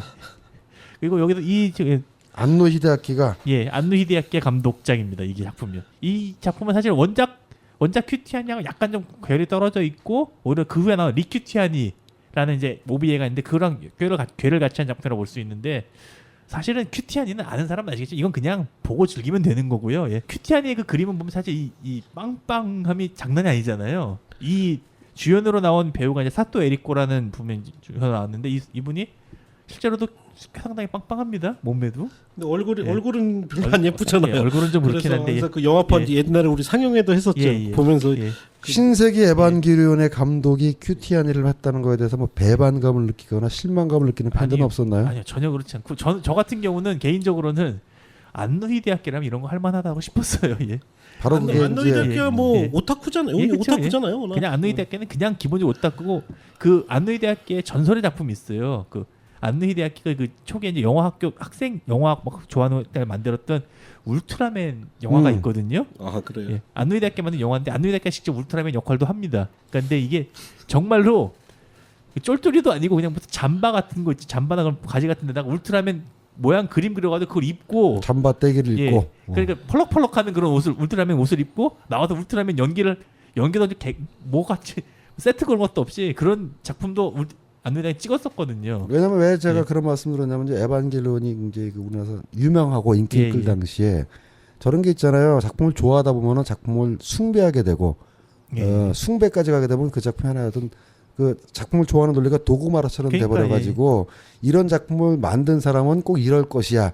그러니까 이런 것만 해야 되라는 것을 스스로 수용자들이 만든 나머지 그렇죠. 예. 그렇지 않은 것을 용납하지 않는 풍토들이 있었거든요. 그래서 아니 안노 히데아키 같은 감독이 이런 걸 만들었을 리가 없어라고 부인하는. 근데 병자님 그렇지 않았던 게 그런 어떤 작품을 도구마화하지 않고 그 작품 자체의 본질과 그 사람의 세계를 봤기 때문에 이런 변화도 용납할 수 있었던 게 저는 아닌가라는. 그런 것들이 있고 그리고 사실은 안누가 에반겔리온 만들면서 마지막 에반겔리온 극장판 엔드 오브 에반겔리온에서 이미 오타쿠들한테 한번 기대를 크게 배반한 적이 있었어요. 배신자라면 나중에 찍혔나요? 이미 한번 배반 크게 했었죠. 그러니까 그 극장을 그 온 사람들을 갖다 보여주면서 엔더 에반겔리온에서는 너희들의 모습을 진짜로 메시지가 명확하거든요. 니들 모습 똑바로 봐라. 니들 현실을 인식하고 이제 너희들은 오타쿠로 살 수 없으니까 현실로 돌아가라는 메시지를 정말 극명하게 담은 작품이 있어요. 배신감 엔더 오브 느꼈는데요. 에반겔리온에서 그 작품은 개봉돼서 정말 일본에서 난리가 났었거든요. 그 후에 굉장히 편하게 만든 작품이어가지고 어깨힘 빼고 예, 어깨힘 빼고 정말 편하게 만든 작품이죠. 근데 근데 안노 히데아키는 최근에 다시 이름이 들리는 게 그 일본판 고질라 신 고질라 연출자로 최근에 내정된 것 최근에 같은데. 내정된 거 있고 사실은 안노 히데아키 이미 그 전에 지금 다시 신 에반겔리온 다시 내고 있잖아요. 그렇죠. 예, 예. 파서 큐 해가지고 다시 온몸의 힘을 꽉 주고 나와가지고 예. 그러고 있는 것도 있고. 예. 뭐 이 영화는 이 정도만 소개하고 참고로 간단하게 말씀드리면은 요 큐티아이 쭉 보시면 중간에 나가이고가 잠깐 나옵니다. 예. 한 2초 정도 나옵니다. 예. 변태 아저씨. 찾아보시는 것도 그런 재미도 있을 거예요. 예. 예, 가수와 우리 다섯 번째 영화까지 다 소개를 했나요? 예, 그렇습니다. 예, 그러면 잠시 쉬었다가 2부에서 다시